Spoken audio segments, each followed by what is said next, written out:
Okay, hello, test 1, 2, 3. Hope everybody is doing well this evening. Welcome back to another episode of Old Old Man Yells at Cloud. I see you there, Slammy Orb. Hope you are doing well. Hope you're having a good night. Yeah, I've just been messing around with the chat to see if I could get things working again, and it looks like your message came through just fine on YouTube, but when I send messages from okay, I see. Okay, so I think I might have, fingers crossed, fixed the issue with the horizontal chat. We will see if it holds up. I'm seeing, I think, both of our messages come through. So feel free to send another one. Oh yeah, you just sent another one. Okay, I'll see if that comes through. And we'll get started in just a second. If not, I'm at least one step closer to figuring out whatever the fuck is wrong with it. So hopefully I will have it fixed by next time at the latest. Um, oh, you're about to start a new Oxygen Not Included world. Um, I feel like I've heard about that game, but I haven't actually played it myself. Are you enjoying it so far? Hopefully everything is going well on your end. I want to say again, I appreciate the positive messages. I know I've been either a little grumpy or a little bit like under the weather or whatever intermittently over the past little while, so I do appreciate it very much. The Discord community has been very positive and very supportive, and I just wanted to state again for the record that I do appreciate that. But yeah, so we're gonna get started in just a second. For those of you who are checking the stream out for the first time, meaning like this is the first one in the series that you're seeing, welcome. My name is John. I'm a game developer. I've been in the industry for about 10 years, and I have a passion for games in general, and I also have a passion for remakes conceptually and like as an art form.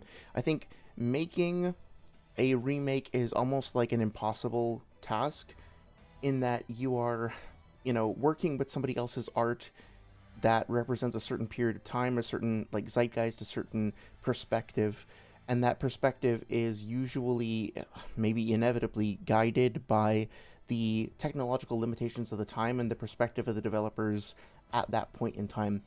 And so basically, you have this weird spectrum when you're trying to approach a remake as a developer, where you can either just paint over everything with a new coat of, like a fresh coat of paint, which is something akin to like a remaster.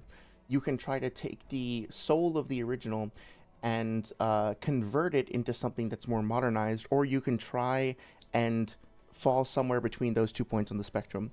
And in a sense, I feel like being truly successful with any one of those options, or that continuum of options, so to speak, is very, very difficult. Because if you just give it a fresh coat of paint, people are going to say, well, this is just like rehashing, right? This is essentially just like you know, you're just like sprucing up something, but you're not really putting in enough effort to count, to justify the cost of admission, etc., etc. If you revamp everything like they did with the Silent Hill 2 remake, you're going to have people saying, okay, well, this is just sort of like parasitizing or like whatever. Take the word vulture and turn it into a verb, right? Like you're vulturizing the work of other people, and you're essentially like puppeting. You're like you're picking and choosing the things that you personally value for whatever reason, and then you're basically like making a weird Frankenstein monster out of it. And that it is very difficult to do while retaining the core spirit of the original. Of course, you could solve this problem, or you can address this issue by simply saying, okay, who gives a fuck what people think of the art that you make? Just make the art that you want to make it with the values that you personally hold or that your team personally holds, and then do the best you can. And I actually agree with that.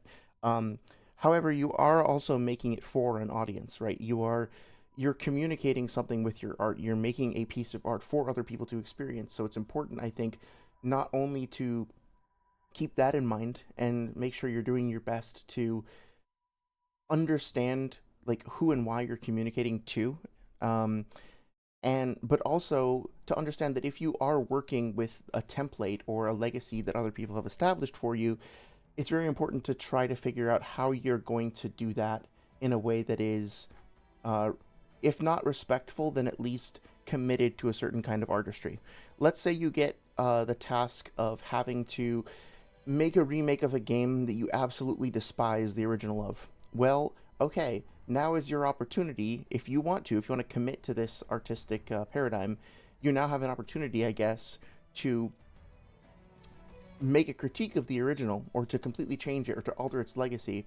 Some people would say that that's inherently unacceptable, but hey, if you commit to your artistic ideal and you really do push hard on it, you can be successful in that endeavor, right? It's an odd choice, but if you've read the book Starship Troopers and then you watch the movie Starship Troopers, that's sort of kind of what happened with the movie, right? Like, as I understand it, the book is much more literal and straight faced, but the movie itself is almost a satire or parody of the book itself. So that's it's interesting. It's interesting how you can find ways to do that.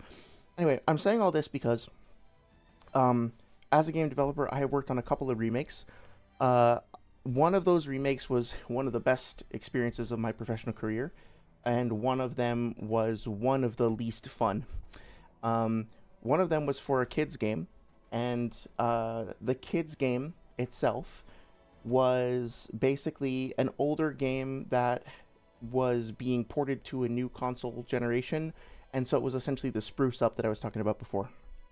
And then the more recent title that I worked on, which was released recently, is a game that was taking a first-person shooter from 20, 25 years ago and essentially trying to remake it in a new engine. And all of the challenges and all of the quirks and the hurdles involved in that were something that I spent the past year or so working on. I think you can probably guess where this is going. So the purpose of this series is to try to straddle the line between game developer and game consumer, as somebody who like tries to make art and who has tried to work on faithful remakes, but also somebody who, as a consumer of that art, somebody who plays these games, has strong opinions and strong inclinations as to what that art should be or should look like.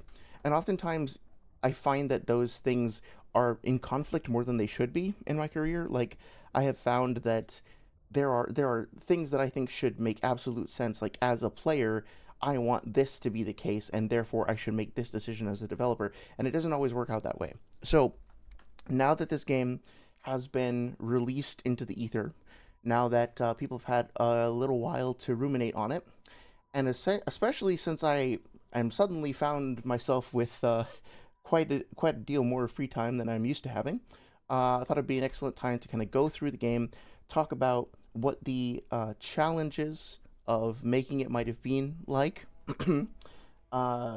what lessons might be learned from working on a project like this, and how you might be able to take some of those lessons forward if, say, you wanted to continue or even start a career in the games industry. So, disclaimer, disclaimer, disclaimer. Everything I'm about to say is my own personal opinion based on my own personal experiences and story. None of what I say reflects the perspective of Microsoft, Halo Studios, or any other individual or group of individuals that may or may not have worked on any game that I will mention over the course of this stream. This is just my perspective, my opinions as a game developer and longtime Halo fan. That being said, I have played through most of the game up till I'm in the last mission, I think at the final boss actually, on PS5. And I have a lot of thoughts about it. Some of them are actually good. I'm not just going to be out here being a negative Nancy, just saying, oh, I hate this, I hate that, I hate the other thing. I'm going to try to provide feedback, putting myself in the position that I have been in multiple times in my career of, okay, I've just wrapped up on a project, the dust has settled, I've had a chance to process things a little bit. Now, what would I do differently? What did I learn? What mistakes did I make? And how could I avoid those in the future? If I were to talk to myself 1 year, 5 year, 10 years ago, what advice would I give that person who's might just be starting off on a project like this, right? So that's my goal here, is to try and provide that kind of experience, that kind of feedback. That being said, if you have questions about other stuff like Naruto or whatever, I'm happy to kind of jump around in subjects. Have some fun news. Six from Tokyo reached out and asked if I wanted to be on a debate card. So that might be happening at some point in the future. I don't know for sure what the schedule is or if it's even finalized, but it was cool. You know, it was a cool, nice little surprise message being like, "Hey, person, I recognize you. Let's do a thing." That feels cool. So hopefully, you know, fingers crossed that all works out. Um, and by the way, anybody listening to this who's here mostly for the Naruto stuff, I am open to suggestions. Part of the reason why I'm continuing with the Halo stuff tonight is because I'm not sure what to comment on Naruto wise at the moment. So if you have video suggestions, I do actually. I'm kind of correcting myself here. I do need to respond to one of Walkie Talkie's things. But then once I've done that, I'm open to suggestions for other topics. But yeah, let me catch up on chat real quick. Slimy Orb says, yeah, my last roll was too close to a meter, destroying a large chunk, though, so starting a new one since I know now what to do. Yeah, that's cool. I don't know if you're into strategy games, like other strategy games, but I play Total War Warhammer 3 a lot, and oftentimes what I'll do is I'll play, like, the first hour or so, and then be like, okay, these are the mistakes I made, now I want to go back and optimize it, right? And then I'll play to, like, turn 15, and be like, okay, I can do this better, and then I'll play to turn 20, right? And I keep kind of, like, redoing it and building it and refining it, and honestly, I think I have like 500 plus hours in that game. I've never actually beaten a campaign because to me the victory condition is just sort of like getting out of the initial area. Like I give myself almost like a mini campaign, but by the time I get to turn 50, I'm like, okay, I basically won. I'm just gonna like paint the map from this point onward. So sometimes getting a chance to kind of go back and just improve with the new knowledge that you have, like do a post mortem. It's kind of fun, right? Um, Slimy Orb also says, I feel like Pokemon Heart Gold / Soul Silver is the best type of remake. It's taking Gen 2 and porting most of the good mechanics while updating it to have the great changes of Gen 4. Yeah, that sounds kind of like the sort of remake that I would go in for too. Didn't they do something similar to that with like Fire Red and I'm sorry, I'm blanking on the other one. But yeah, I feel like I actually like the idea of doing a reinterpretation as an artistic like it's not invalid artistically speaking, right? Like I do genuinely enjoy the Silent Hill 2 remake. Um, I think that overall it is a much better product than the Silent Hill HD collection, which is essentially it was just supposed to be like an HD remaster. The thing is, my main objection to the Silent Hill 2 remake was that it is just called Silent Hill 2 and like it's really hard if not impossible to get your hands on an easy to access, like ready working version of the actual original Silent Hill 2 game, right? So my concern tends to be around like are games getting replaced and getting like erased by newer versions, and do those newer versions like wind up kind of degrading the older legacy, right? So like I imagine somebody who's like, I don't know, let's just say somebody who's 10 years old right now wants to play a random first person shooter, you know, like a teenager, right?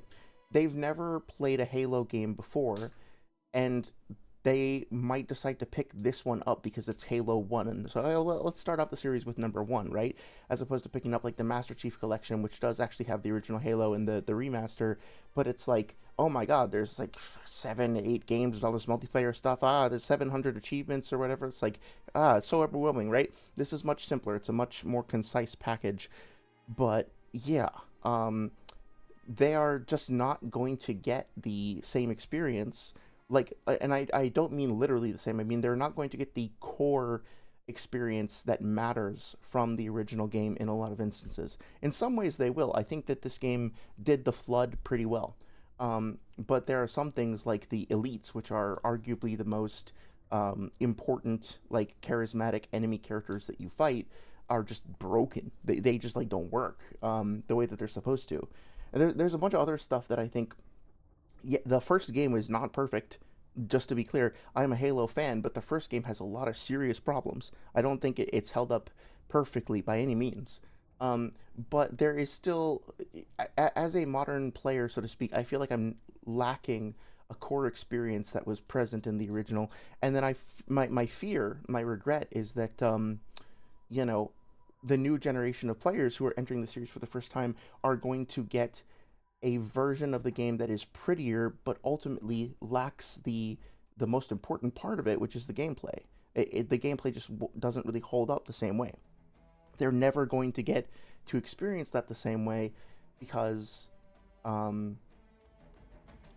just don't have the the hook into it, if that makes sense. And I think that's a shame. But I think there's room for both if they're done well. Hey there, Spicy Boy. It's good to see you. Hope you're doing well tonight. Spicy Boy says, hello, hello. Hello to you as well. Spicy Boy also says, I was mean to ask, as I'm newish to the channel. Sorry, one second. Newish to the channel, what other battle series or just franchises in general do you have scaling knowledge on so I can know what to request? That would be interesting. Yeah, for sure. Slimy Orb kind of answered your question partially. I just got to Water 7 in One Piece and the Boo arc or Dragon Ball. So I've actually read the entirety of Dragon Ball multiple times.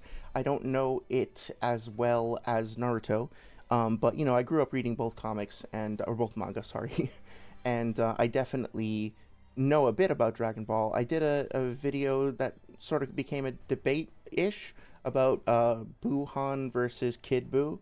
And then we talked recently about some Dragon Ball scaling a few streams ago, so I'm not an expert, but I know quite a bit about it, and I'm always happy to talk about it, because it's a series that I do like quite a lot. And yeah, I'm fucking loving One Piece. I don't know enough, I haven't even gotten to the point of hockey yet, that hasn't been introduced. The gears or whatever haven't been introduced as far as I've gotten, so I don't feel like I'm ready to debate anything beyond, chapter 300 maybe. But I think that there's certain things that I think I've learned about. I could talk about. Were you here for the streams where we talked about Foxy's light beams and speed of light scaling and stuff like that? I feel like I could talk about NL and the lightning stuff with some degree of competency. And I'm familiar enough with characters like Crocodile now that I can at least have a conversation about it. I have to get caught up on. So I know a little bit about JJK. I got to the Shibuya arc, if that's what it's called. Chainsaw Man I've read through, Berserk I've read through, and then Gantz I've been rereading recently. I don't know if that really counts.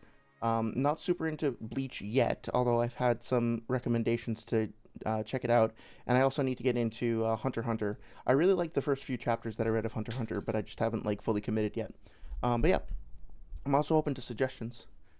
Slimy Orb before that said, yeah, but Fire Red and Greenleaf has some stupid changes like cramming the Sevi Islands as a roadblock and being vague about things.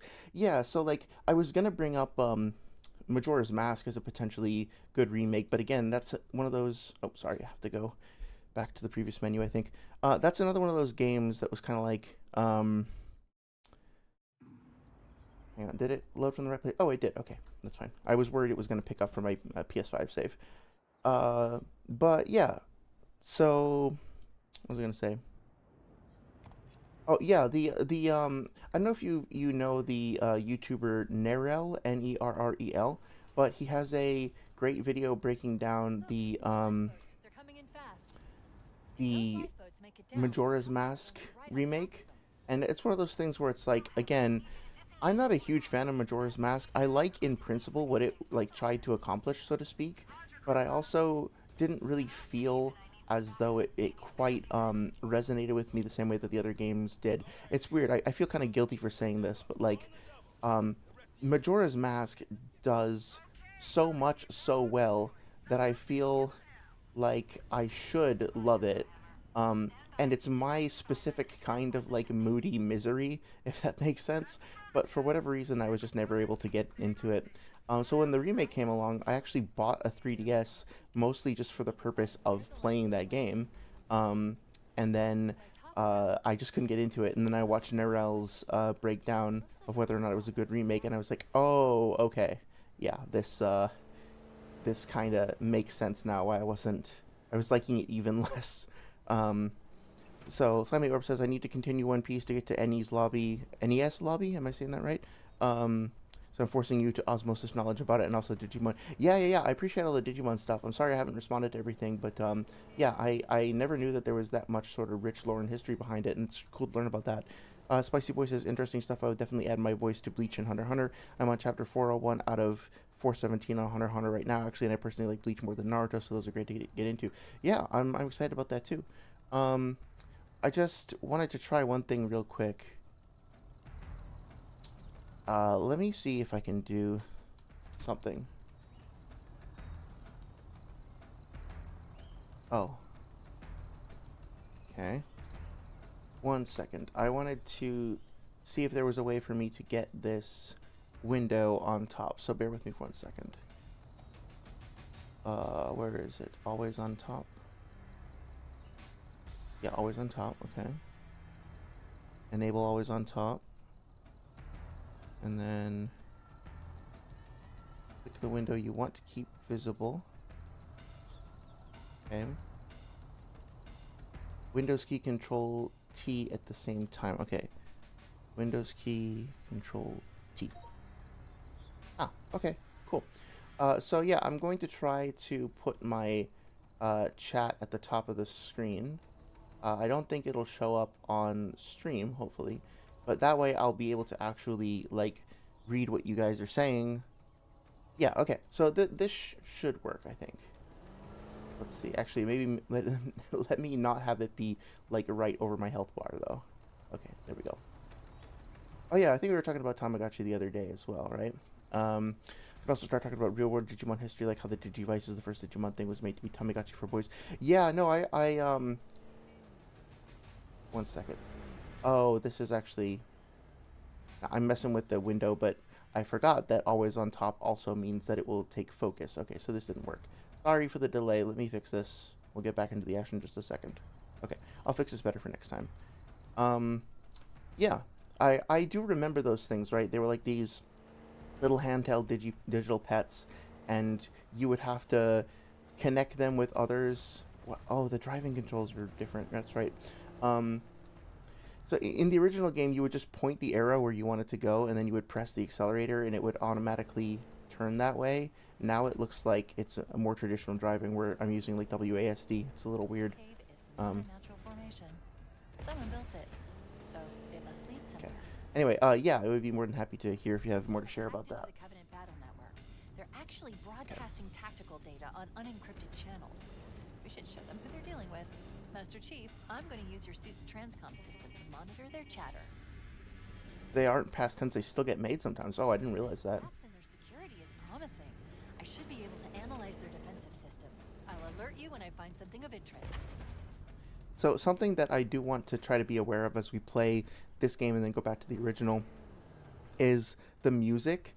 I don't really know much about how the music was implemented one way or another, but I did notice that there was like that really squealy Steve Vai guitar track that was playing the other day, and that I think was only introduced in Halo 2.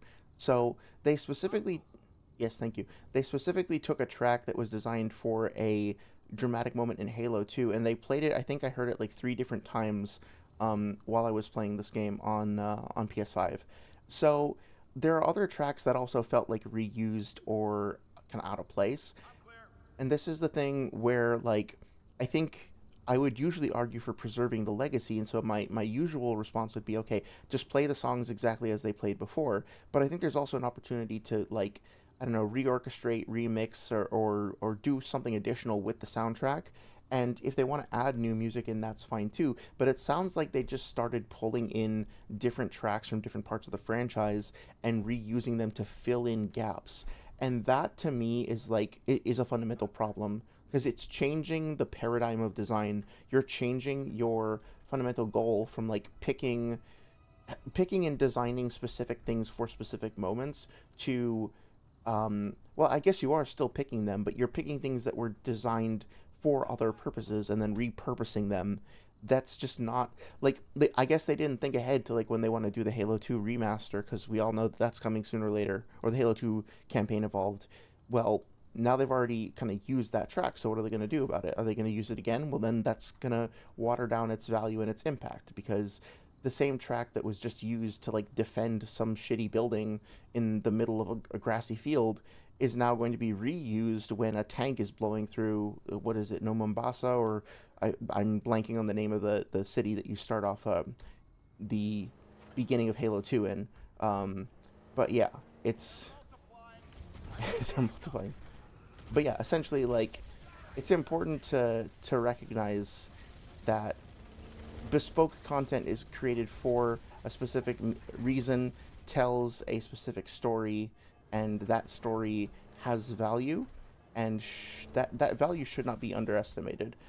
I think sometimes, you know, this happens on any game project inevitably, but like it's easy to fall into a trap of like, we just need to get X, Y, or Z thing done to get this out the door because we ran out of time, we ran out of money, or both. But the problem is that when you move away from designing for like, let's pick the thing that is right and tells the story correctly and really like captures the emotion correctly and fits in with the overall soundscape of the game correctly, right?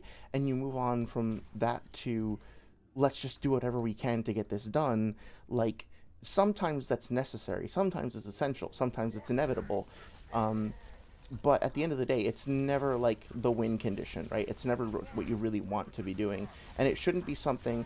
My experience, unfortunately, is that like a lot of times, so, like this music cue, I think is supposed to be associated with the flood, right? Like, I don't think this is supposed to play until much later in the game, but I'll need to double check once we actually get to the flood level. So the question I would ask here is, what exactly is this music accomplishing? What story is it telling? If this does get used later for the flood, why was it incorporated with the flood, and then why was it incorporated here, right? Like, to me, there's nothing really going on in this scene that is supported adequately or well or naturally by that kind of high-pitched, screamy, stabby sound. But the introduction of the flood definitely fits that.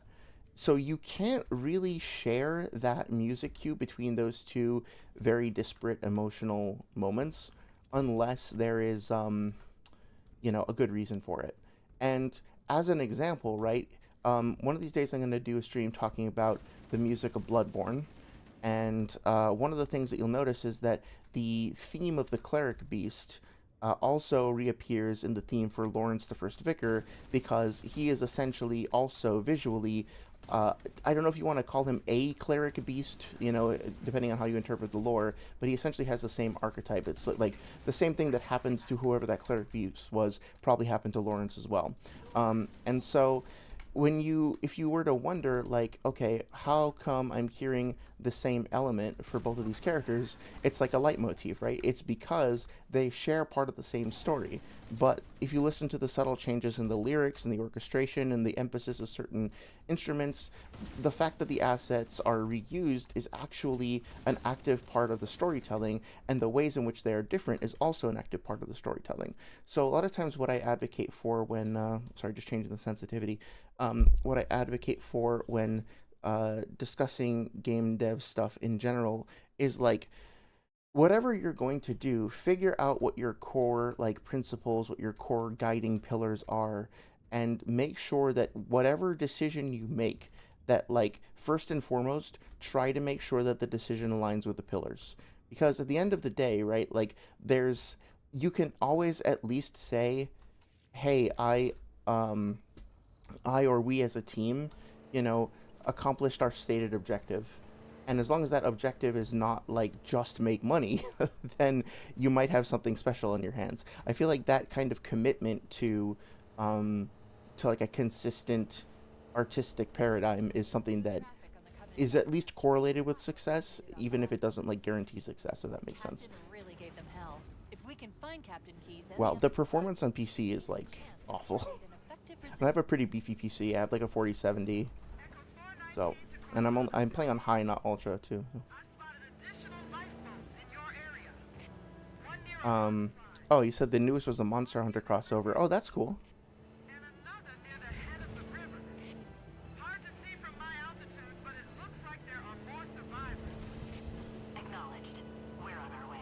It's actually harder to control the Warthog with the modern controls, in my opinion. So here's something that, a lesson that I picked up. It wasn't told to me directly, but somebody passed it on to me from early on in my career. The lesson was that music should never tell you what to feel. And I initially was like really opposed to that idea because, music in video games and movies, etc., is genuinely like a strong catalyst for emotion. Um, I'm like half joking, but also kind of not. You can get me to cry by just playing like the first 4 seconds of any piece of music from fucking Spirited Away. If you watch the behind the scenes like interviews and stuff of the Lion King 2019 remake, they keep like John Favreau, the director, keeps on saying over and over and over again, like, um, you could hold up a kid's cartoon drawing of a scene from The Lion King and play Hans Zimmer's original score over it, and you would start crying, right? Because the music has that amount of impact. So initially, I was like, that doesn't really make any sense. But what I have now come to understand the meaning as being is basically that like the music should support the overall like emotional tone and storytelling of the scene. It should be a part of that, but it can't do the heavy lifting all on its own. It can't make you feel something. It can support, and it should, and even needs to support the emotional tone of a given moment, and it needs to do its own storytelling that is emotional and that will like conjure up emotion in the player or in the viewer or whatever else. That's 100% necessary. But at the same time, it can't be the only thing doing that. So like if if a scene is like really really goofy and you have cloying like emotionally like very sad music playing over it, it kind of feels like the music is insisting that you need to feel a certain way regardless of whether or not the rest of the stuff in the scene supports it. That's what he was saying. That's the lesson that was that person was attempting to convey. And like fairly often when I'm playing this game, I feel like the music is telling me what to feel. I feel like, okay, I am driving up the hill and it's just like a little calm grassy meadow essentially, and now I'm driving up the hill towards some rocks and I hear like the calm wind blowing in my ears, and I hear like some very polite little chirping of birds as well, and I know that like in the distance there are some people that I need to help that might be a few minutes away, and I get this like sweeping majestic orchestral music score, and I'm like, what the fuck am I supposed to feel right now? Like, I do not feel the way that the music is trying to get me to feel. And this goes back to what like I've been consistently saying, what my consistent review of the product of this game is that somebody on the music team either composed, I don't think any new composition was done for this game. There was remasters done, but that's pretty much it. But somebody on the team responsible for music remastered, selected, etc., a particular musical cue and put it in, and did a great job, genuinely, of finding a cue and of setting it up. And all the music, as far as I can tell, that's in gameplay is dynamic. So it like you'll notice like the music just got quieter. It'll get louder as I start to like get into a fight with enemies and stuff like that. Like it'll pick up and it'll stop immediately after the combat encounter. It's dynamic, right? So they didn't necessarily just copy paste the music from Halo 1 or 2 or anything else. Like they had to integrate it into the new audio engine, which is Wise, by the way. It's not the native Unreal audio. And then get it working, get it synced up and stuff like that. And that takes effort. I actually don't know how much of that was like how much control they had over it, because I'm pretty sure that there was some dynamic music stuff going on in earlier Halo games, but at the very least they had to like work to integrate it into Wise middleware, and that is its own task, right? So whoever got that task did their job and did it well, but I don't think that they necessarily had a direct line of communication to people who were like on the level design team, or had the ability even to like hop in and play through the level and be like, oh, this fits, this doesn't fit, let's talk to the audio director, let's talk to the game director or the franchise or whatever, let's make sure that like we're either designing or like I just don't think they had that level of autonomy, right? And Halo Studios seem to have this idea that like, okay, as long as we give all the individual people working on the game a task that makes sense, and as long as they execute on that task successfully or so satisfactorily, then this will mean that the game itself will be great. But a lot of individual people doing individually great and successful work doesn't necessarily make the game come together, right? It's a weird. This game is a weird example of something being less than the sum of its parts, because the individual parts, when you break them down, are genuinely really compelling. And in some ways, in some instances, I genuinely feel that they are better than the original game. There are things in this game, I think it is fair to say. How do I increase the scope? In PS5, it's you have to click it. 1 second. That are genuinely better than the original, and I say that as somebody who grew up with the original. So, like, any of you motherfuckers, and obviously not anybody in chat here, but anybody who's watching this, you want to try to gatekeep me, feel free to try.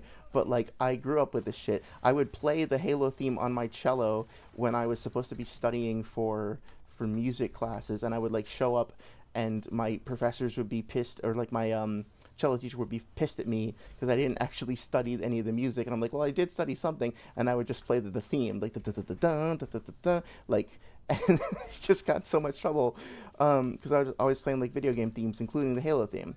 So it's like, you know, it's not like I have some sort of vendetta or agenda to like shit on things. I will absolutely say when this game does certain things better, and I think especially once we get to like the flood infested levels, there's shit in there that is genuinely better. I think we'll go back and play this level as well in the original, but I feel like this area over here is more tactically interesting, and the encounter here is actually more tactically interesting than what we encountered, what we had in the original game, right? Like, we'll go and check, but I don't remember there being all of these individual, like, rocks in the way, all these individual crevices and stuff like that. So I feel like, especially since I saved the Marines and was given access to a sniper rifle, I, uh, the Marines kept the enemies busy and could fend for themselves.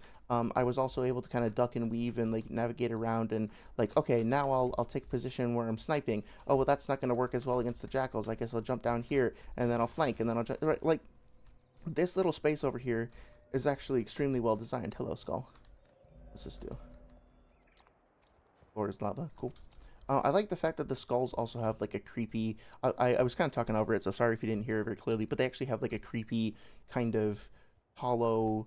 I don't know how to describe it. Like haunted, ghostly whisper voice associated with them, which makes them a little easier to find. It was cool.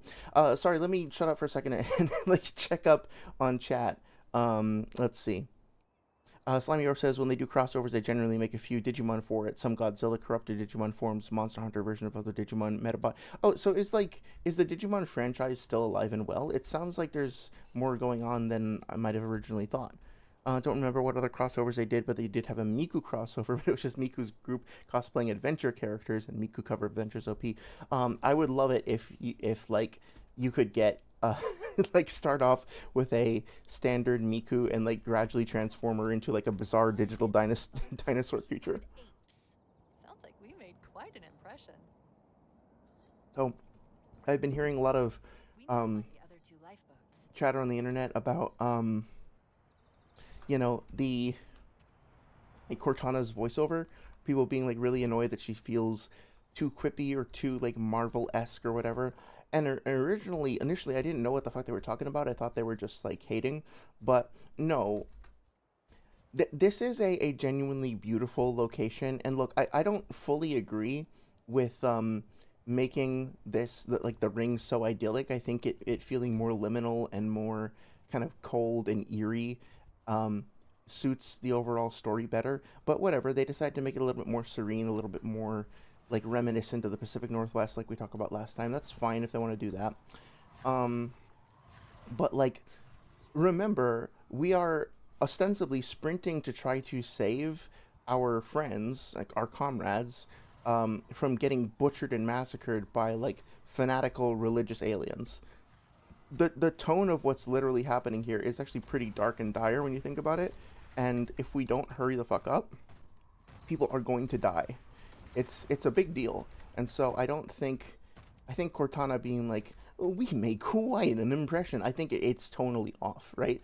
There's nothing wrong with being a little bit smug or quippy, like watching the Avengers movies as an example. Like they're in dire situations and they find a sense of humor, but there's also like it feels a little bit more tongue in cheek to me.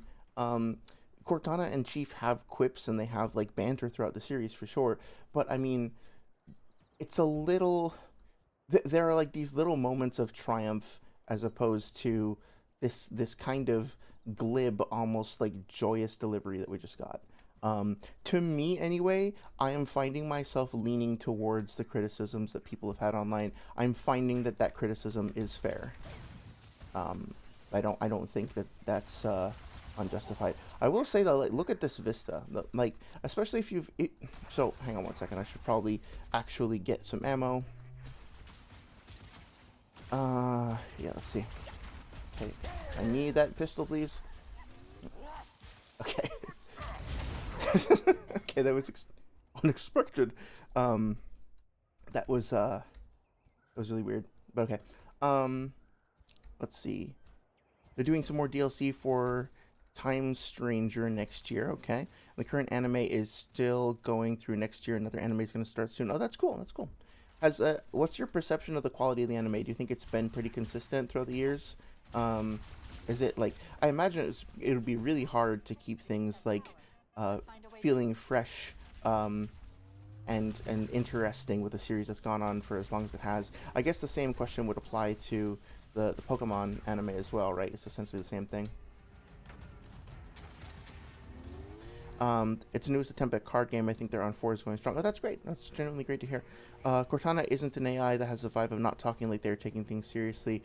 I'm not sure I fully understand what you're saying. Are you saying that, like, you would expect Cortana to not be as serious? Like, you think that it's actually a good thing that she's being a little bit more jokey? Because that's fine. Like, I disagree, I think, but, like, you know, if you have a different opinion, that's totally fine. I'd be curious to hear if you want to share some more. But yeah, like, I'm finding, like, right now I'm having fun, honestly. Like, there's problems that I have with the way that this space is rendered and whether or not it's faithful to the original and all that.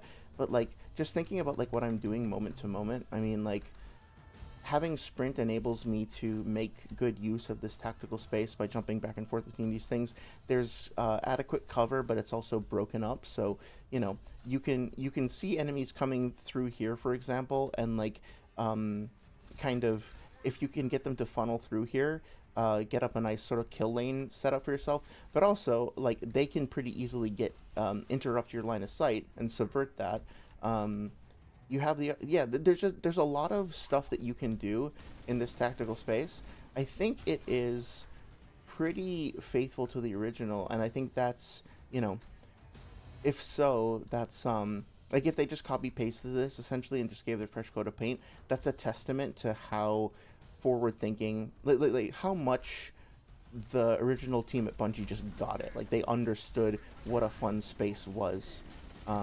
Even something like this, right? Like, being able to peek around the corner. We talked about that before, about having the that sort of vertical segment in the Pillar of Autumn that was intersecting the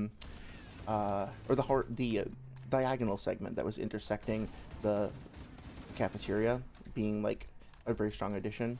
So yeah, this space is great. Like, I'm actually having fun with this quite a bit. Minor gripe about the elites is that I don't fully understand why their shields glow so bright blue.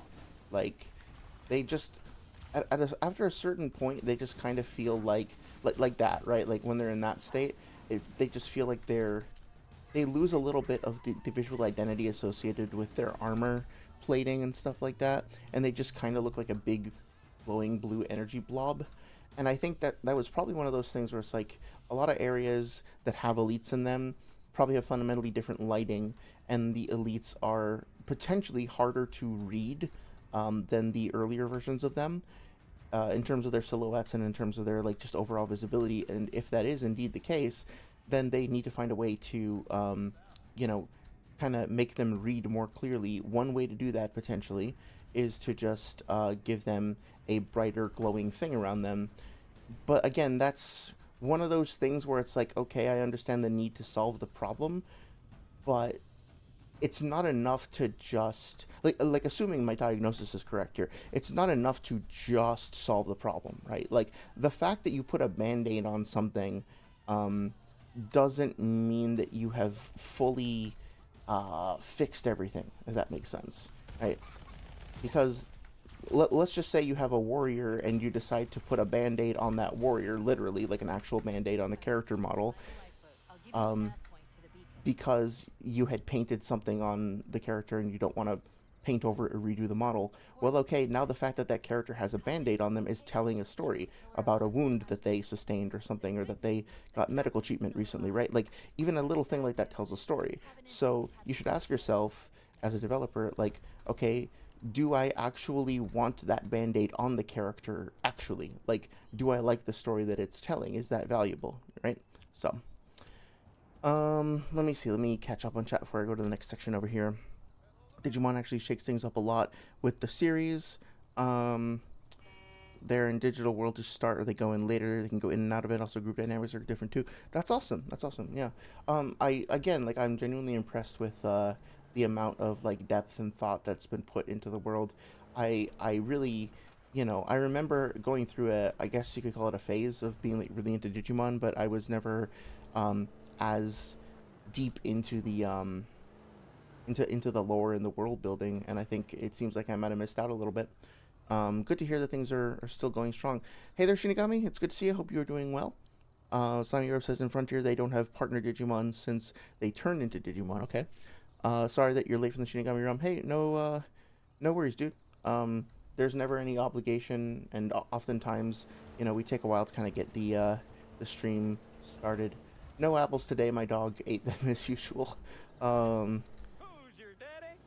What the fuck? Now, granted, right? Everything I was just saying about the okay, get A little fast? everything I was just saying about Cortana's lines of VO, you could also argue should apply to the Marines, right? And the Marines themselves have plenty of quips and jokes and sarcastic comments and stuff like that. And so, if I applied my same line of argumentation that I did to Cortana to the Marines, you could essentially use that to say, like, okay, well, the Marines shouldn't joke around, they should be all serious because their friends are dying and stuff like that.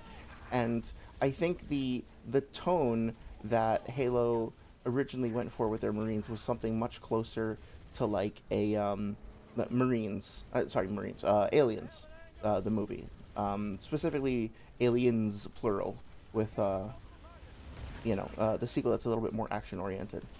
And so there's more quipping, there's more like camaraderie, there's more like tongue-in-cheek humor, more sarcasm that feels a little bit more Marvel-esque, I guess you could say.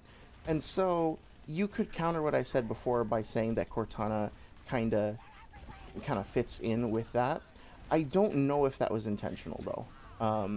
If so, I can sympathize with it. Oh, sorry, buddy. Can sympathize with it a bit more, but yeah, I'm not sure.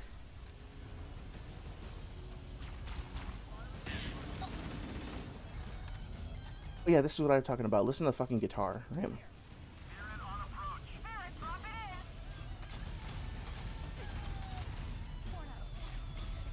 So unless I am sorely mistaken, that is a Halo 2 cue. And I don't think anything that is happening right now is as dramatic or exciting, or as like momentous or whatever as driving that huge fucking tank, the Scorpion, across the bridge and like shooting um, things out of the sky. So here's the thing. There's a term that I use in audio work, which I'm sure gets used in other areas as well. It's not like a uniquely audio thing, called headroom. It basically means that, like, if you want the chorus of a song to hit really really hard and be super super loud, you need to make sure that the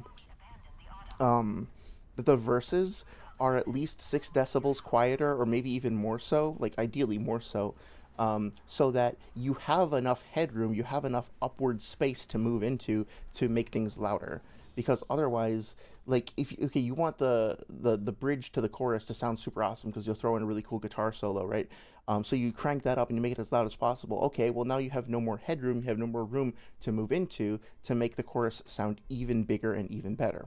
So you really gotta leave yourself room for that. And the problem with blowing their load with that fucking like guitar solo thing to stick with that example, is just that they haven't left themselves headroom. Like, what are they going to do when it comes time to Halo 2? I don't know. Like, they've already kind of, yeah. I think I've kind of said my piece, but yeah. 10 seconds, people. We're in Covenant territory now.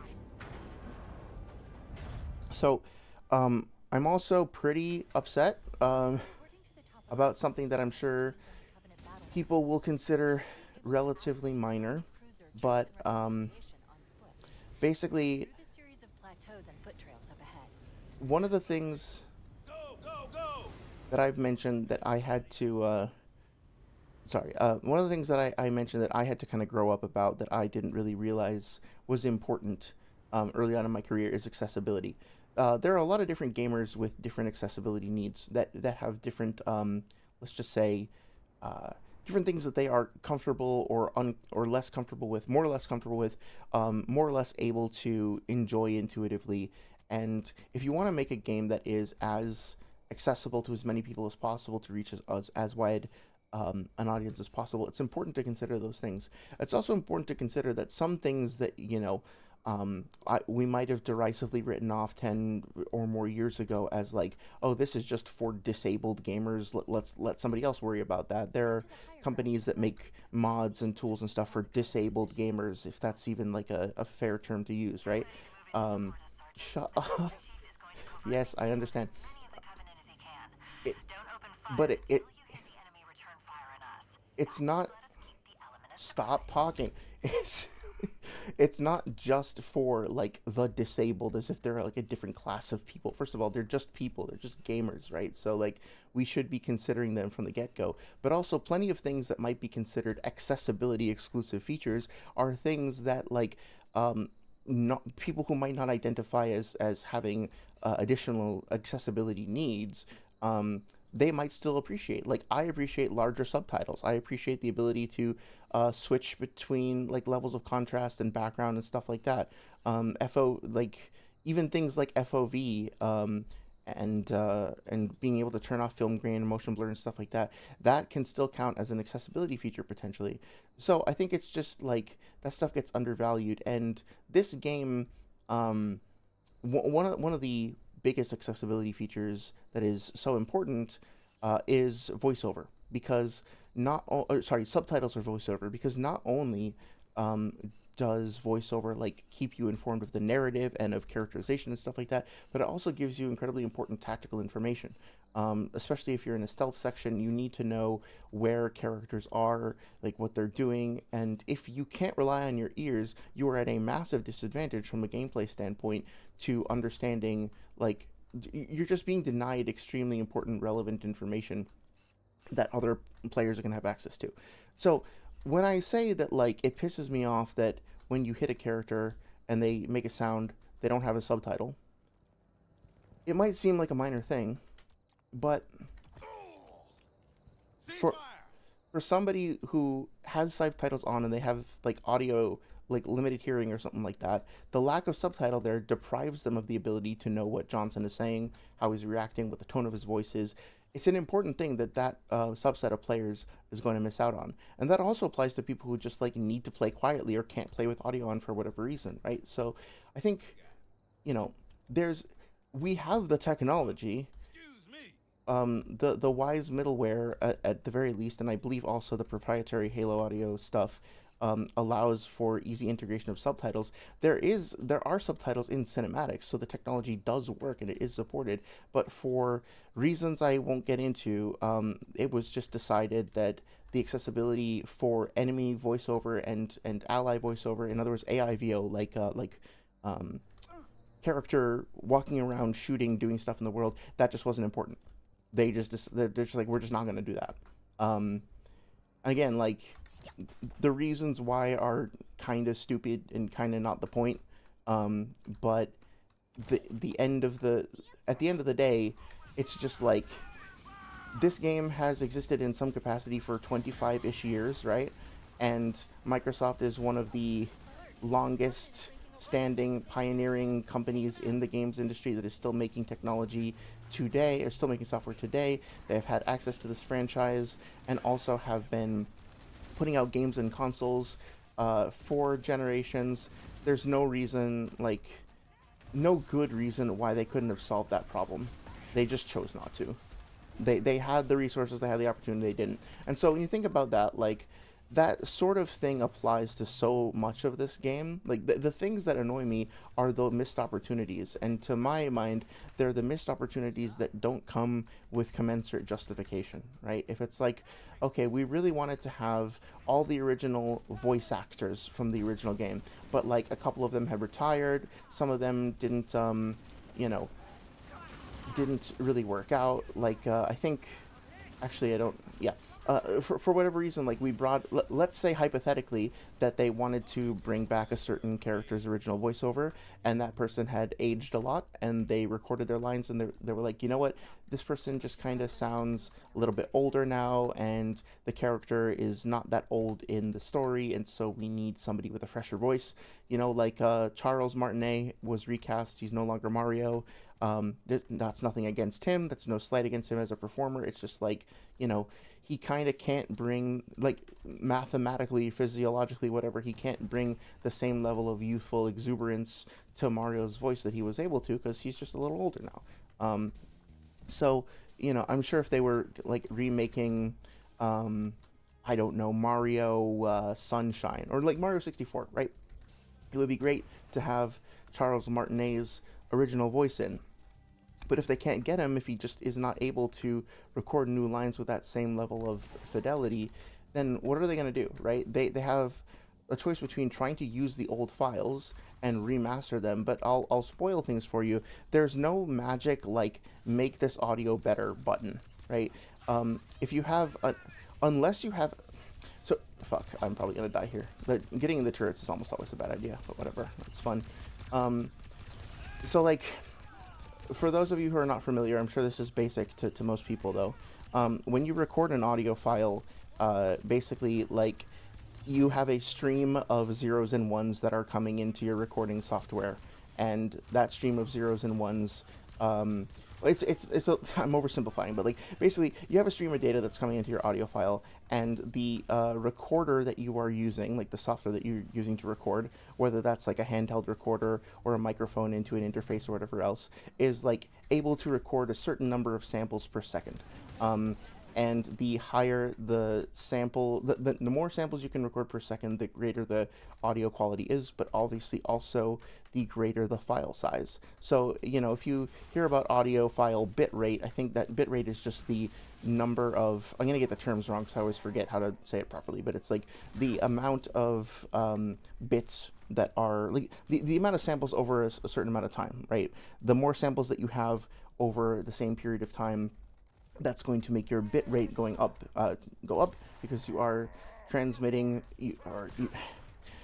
I'm doing a bad job of multitasking and explaining this.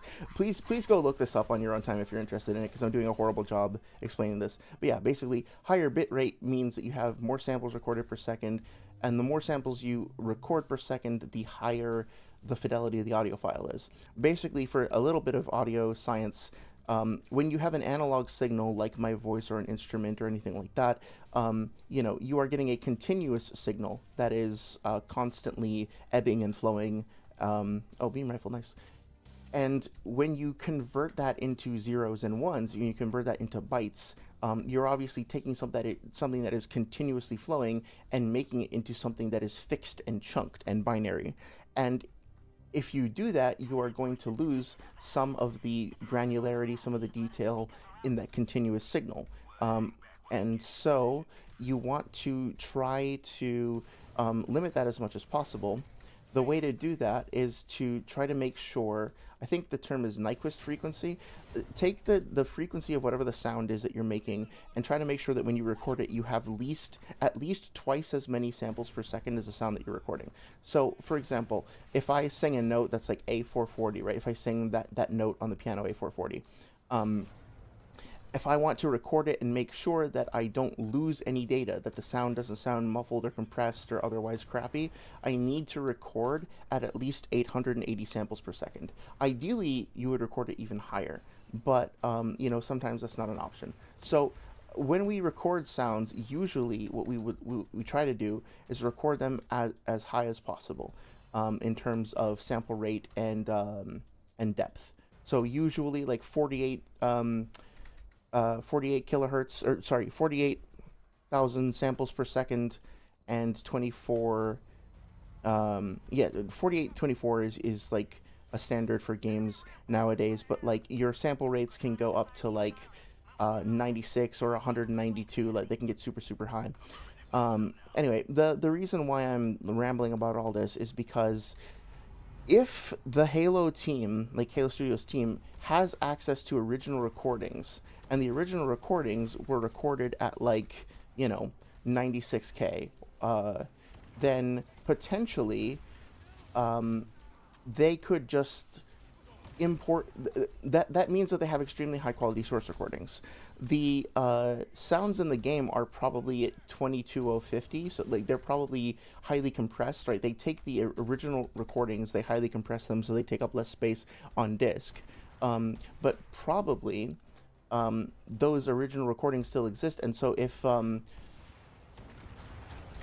it was the case that back on Xbox One they had to take a 96K file and compress it down to 22, then but they still have access to the original 96, well then let's say they remastered on Xbox 360, well they might be able to release it at 48K, which is twice the bit rate, which means that you're going to especially with their high frequency content, you're going to get a lot better response. It's going to sound a whole lot better.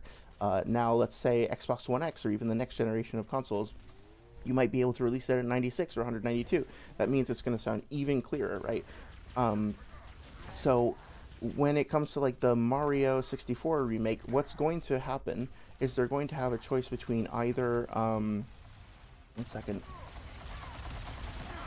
Fucker. Okay. They're going to... Basically, a couple of things are going to happen. One is they're going to be able to find high-quality original recordings, and they will just use those same exact recordings, and then they'll just compress them down to like 48K instead of whatever like they happen to use on the original game. If they can't do that, they're probably going to need to re-record at a higher bit rate. But if they do that, they'll have to get another actor. And if they can't do either of those two things, they'll have to just put the sound in the game in its like post-compression original shipping state, and then that's just like not going to sound good. So essentially, there are very few like easy victories in a situation like this. You essentially have to like choose the lesser of the evils, if that makes sense. If you get lucky, and if the content was archived correctly, and if the audio team that was initially part of the game had the good fortune and foresight and resources to record at a very high bit rate, then it's a non-issue. But I mean, like, how often do you get that lucky? Not all that often, right? So all of this is an extremely long-winded way of saying that, like, unfortunately, going back to my commentary earlier about how like thankless working on a remake can really be, you can get yourself into situations sometimes where it's like there's no real perfect solution, right? Like the perfect solution is to have the original actor record the same lines at a higher quality, or have the like original lossless quality available in a way that perfectly represents the original performance. If you're extremely lucky, you'll have access to that 25 years later. Realistically speaking, you probably won't. So it would be like saying, Bungie actually had modeled this rock, for example, back like 25 years ago. They had modeled this rock with the same level of texture fidelity and the level of like polygons and everything that we are seeing now, and they just couldn't deliver it because it was too big, so they compressed it. So the source, the file that we're seeing in the original Halo game for that asset is actually super compressed, but we can still find the original asset, and so we won't have to make a new one, right? Like, obviously that sounds ridiculous when I say that about a visual file like a mesh, right? So it's not necessarily going to be any easier for an audio file. So this is all just to sympathize somewhat with the plight of somebody working on a game like this. It's like, it's easy, and I recognize that I'm doing this somewhat hypocritically, it's easy to just kind of like judge after the fact and be like, okay, I spotted this difference, I spotted that difference, this thing isn't the way that I remember it. But sometimes it's like literally not possible to make it the way you remember it. Sometimes you can't, you just don't have that option. And so what do? Do you say, okay, well, I guess we throw in the towel and then we just give up? Well, I don't know if that's like a viable solution, right? That basically means that if you can't have the thing executed perfectly, then don't even bother trying at all. Now, some people might say that like remakes shouldn't exist unless they're just remasters, in which case, yeah, in their mind, this probably would be the correct answer. Just like don't fucking touch the source. But yeah, in my opinion, I do think that a remake can be a valid art form, and so I don't want to ever say like you're not allowed to try to make art like this, right? Um, but it's just like you kind of have a thankless task, and it might not even be possible to execute effectively on that task depending on the constraints of the source that you have. Anyway, let me actually check chat real quick. So let's see. Slime Europe says, also Digimon has a surprising amount of Digimon that basically never got used, mainly manga Digimon, so there's an endless amount of Digimon to use in any Digi-ways that they Digi-want. Even the Digimon evolution Digi-mechanics are Digi-different between different Digi-series. Okay, I'll stop. And even when they are basically the same, it gets a very different context between them. Both Digi-Soul in Savers and E-Pulse in Beat Break are the same thing, energy generated by emotion, but in Beat Break it can be drained out of someone, causing the Cold Heart phenomenon. Cold Heart does two things: lowers the body temp so that so much ice forms on the person and removes their consciousness until they get their e-pulse back. That's actually really cool. It's kind of disturbing too that they can be like essentially frozen. And then okay, Shinigami says, I made a statement for my character that his neuroplasticity is immense and has no plateau. Could you define neuroplasticity? I think that I know what it means, but I'm not 100% sure, and maybe other people watching might not. That's essentially like the brain's ability to mold and be shaped and to like learn new things and adapt, right? Something like that. Slimy Orb said the remake talk reminded me when Digimon decided to remake the first movie. It was originally 3 movies stuck together. They got as many of the OG voice actors as they could to reprise the roles, and that's awesome. Yeah, like Naruto's English VA, Meili, I think is her name. She or Miley, she does as good a job today as she did originally. I mean, if you really scrutinize her recordings, you can tell that like her voice is older, like she's got a little bit more grit to it, but you know, she can still pull it off. Bart Simpson's voice actor, like she can still do that voice flawlessly, right?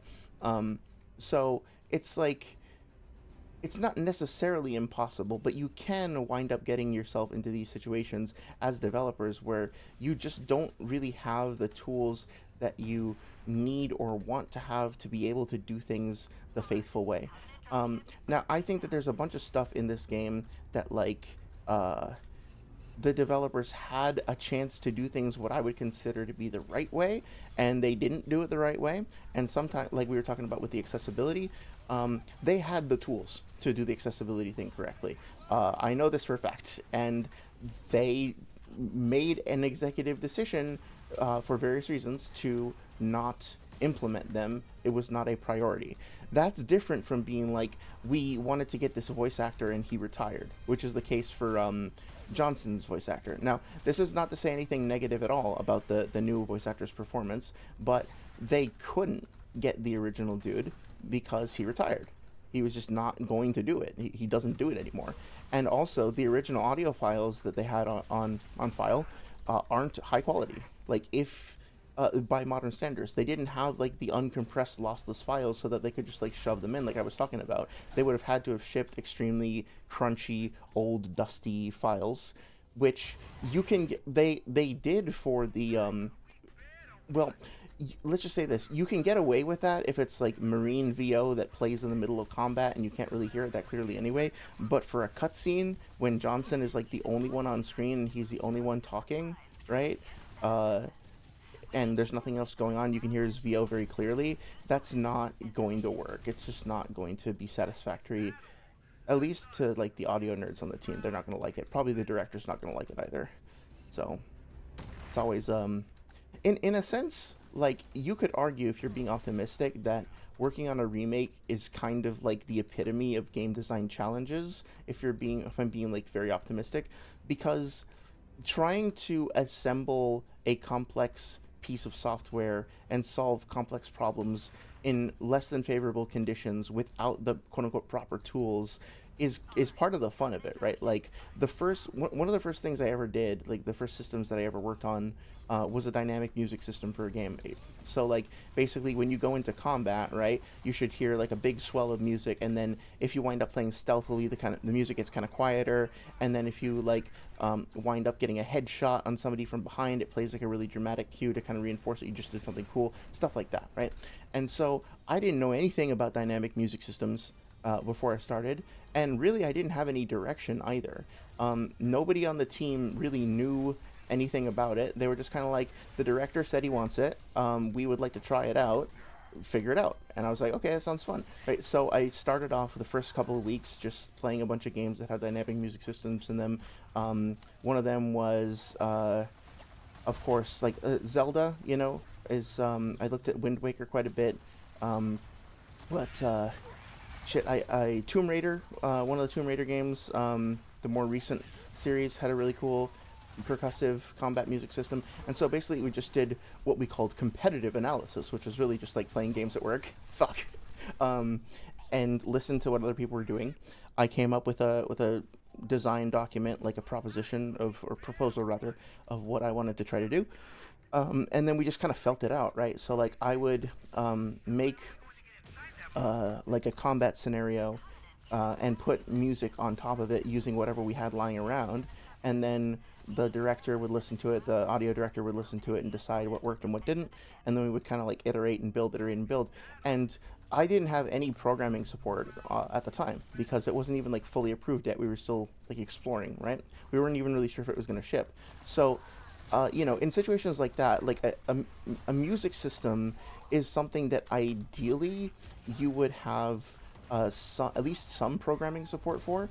You don't really need it as much now because like middleware like Fmod and Wise have built-in dynamic music managers, but still, like, you can have the most robust music middleware in the world, but that middleware still needs to listen to things in your game. So like I had to figure out, okay, what am I going to consider to be a valid condition for ending combat?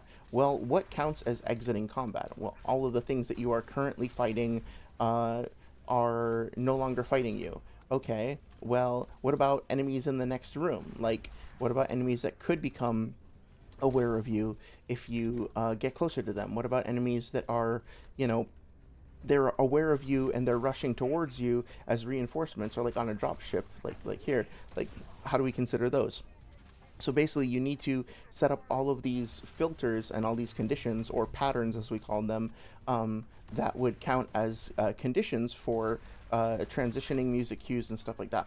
And that stuff is not like, you can't generate that from within your middleware. You need to be, the middleware needs to listen for those things from the game engine. And so basically what I had to do at the time was use this scripting software in Unreal Engine 3 called Kismet, or like it's kind of like Blueprints in Unreal 5, but basically what it is, it's like a bunch of blocks and lines, and you can kind of say, like, this block says, is like a when block, and it's like, okay, this block will fire off when ... something happens. And so you say, okay, what thing do you want to listen for having happen? I want to listen for when I get a headshot. And then the system would be like, okay, well, what is a headshot? And then I have to be like, okay, when player fires weapon at target. Okay, well, hold on. What do you mean by target? When player fires weapon at pawn, and pawn's allegiance or team allegiance is enemy, and enemy alive state equals true, and health at time of impact is greater than 0, but after impact is less than or equal to 0, then we consider this a headshot, and then we play a music stinger, or we send a request to play a music stinger, etc., right? So it's this whole long thing. The reason why I'm sharing all this is because I did that all in this like janky scripting language without any code support, like just kind of scraping things together. And the thing that I actually wind up like using to get the the system approved was essentially the ugliest, grossest mess of fucking spaghetti that you've ever seen.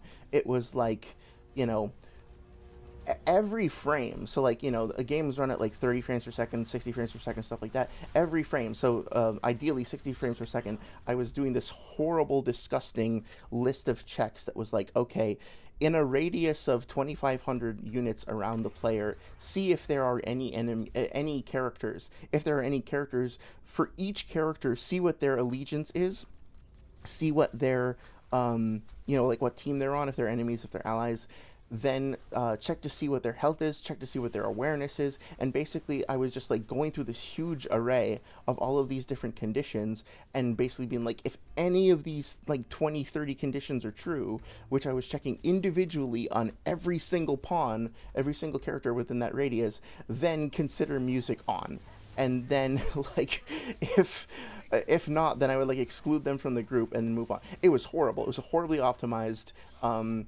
But it worked, and it worked enough that like about a year after I started working on it and moved on to other things, the tech director came to me, and once he sort of recovered from having a mental breakdown and a crisis of faith at seeing how terrible the code was that was in the game, he was like, okay, I want to use this to drive like basically there are characters in the games who will do things when you're in combat and then stop doing them when you're out of combat. Since you basically already sketched this all out for the music system, let's merge that together with our other system, and we'll just have a combat listening system, right? And so we worked together and converted a lot of it to code, aka which is called nativizing it, right? We turned the Kismet script into actual code, and it worked a lot better, and it was more stable, and it was much more optimized, and it was great. So, but like that was one of my formative video game industry experiences, was being given a task that I knew nothing about. I was totally unqualified for, beyond just like being interested in the subject, having no support for the most part, no tools, no guidance, but being trusted. Fuck you. Being trusted with you know, a certain amount of faith in my ability to come up with something. And so from a certain standpoint, working on a remake is kind of like that fundamentally. At least the I think the Halo remake was, because you have a, like, remember, they're working with the Halo Reach engine. They're working with running under the hood. They're working with assets imported from Halo 1, Halo Reach, Halo 3 for the Flood, and then Infinite for a lot of the animations and player movement stuff, and like enemy animations, weapon animations. And if I'm not mistaken, they might have changed this, but when you fire a weapon in the game, the rate at which the bullets exit the gun, like that's all determined by reach logic, and they might have changed this, but I think the you know, at least initially, the values for that corresponded to reach values. So like basically you have arguably four different engines that are kind of intersecting, or different versions of engines, different paradigms that are all intersecting and overlapping, and you just have to make it work. And as a technically minded person who loves solving bullshit problems in less than favorable circumstances, that is super, super fun. It's really, really cool. However, a fun personal challenge and a compelling, unified, like coherent game experience for your players are not the same thing. And I'm going to die again. And like, it's important to not like let your own desire to have a fun puzzle to solve ever take precedence over what is best for your players. At the end of the day, it's not the directors that you're working for that, like, they don't really matter. The leads that you are working for, they don't really matter. The producers, the marketing people, the studio executives, the shareholders, none of them really matter. I mean, they matter as human beings fundamentally, but they don't really matter in the grand scheme of things, not compared to what the players matter. None of those people are individually going to make or guarantee or secure a player's satisfaction, a player's fun, a player's developing a memorable, significant water cooler moment that they share with their friends that makes them want to keep coming back and playing the game over and over again. That is something that you have to figure out how to communicate with and cultivate with your player base or consumer base. That's not something, in other words, like, it doesn't matter how happy your boss is with you. It matters how happy the player is, or how emotionally impacted they are when they play the game. It doesn't matter, like, how much, how successful you feel in a meeting you go to where you get told that you did a good job. I mean, that's always great. That always feels wonderful, and you should be supported for your good work, of course. But at the end of the day, like, don't ever put that before giving the player what they deserve. Because despite the fact that, people tend to forget this, especially people in management tend to forget this, if the players aren't happy, if the players don't want to buy your product, if the players don't want to play your fucking game, then you've completely missed the point and you failed. Like, you might have succeeded in creating something that you personally find artistically meaningful, and that's not a failure, that's great. But, like, that, your primary obligation is to the player. Like, not I mean, okay, well, that actually opens a whole can of worms. I guess we could have a debate about whether or not, like, your primary obligation is to yourself as an artiste or to your players. I tend to be of the opinion that your players come first, and that, like, you should obviously stick to your artistic guns, and not compromise your artistic vision for the sake of keeping someone happy, right? Like, if you really genuinely believe, like the person who did the score for Drakengard 1, right? It's an incredibly abrasive score. It's something that I think a lot of people will actively dislike, but it fits the game so well. And so if that person had said, okay, well, I'm being told that this is bad for the players because people don't like this music, right?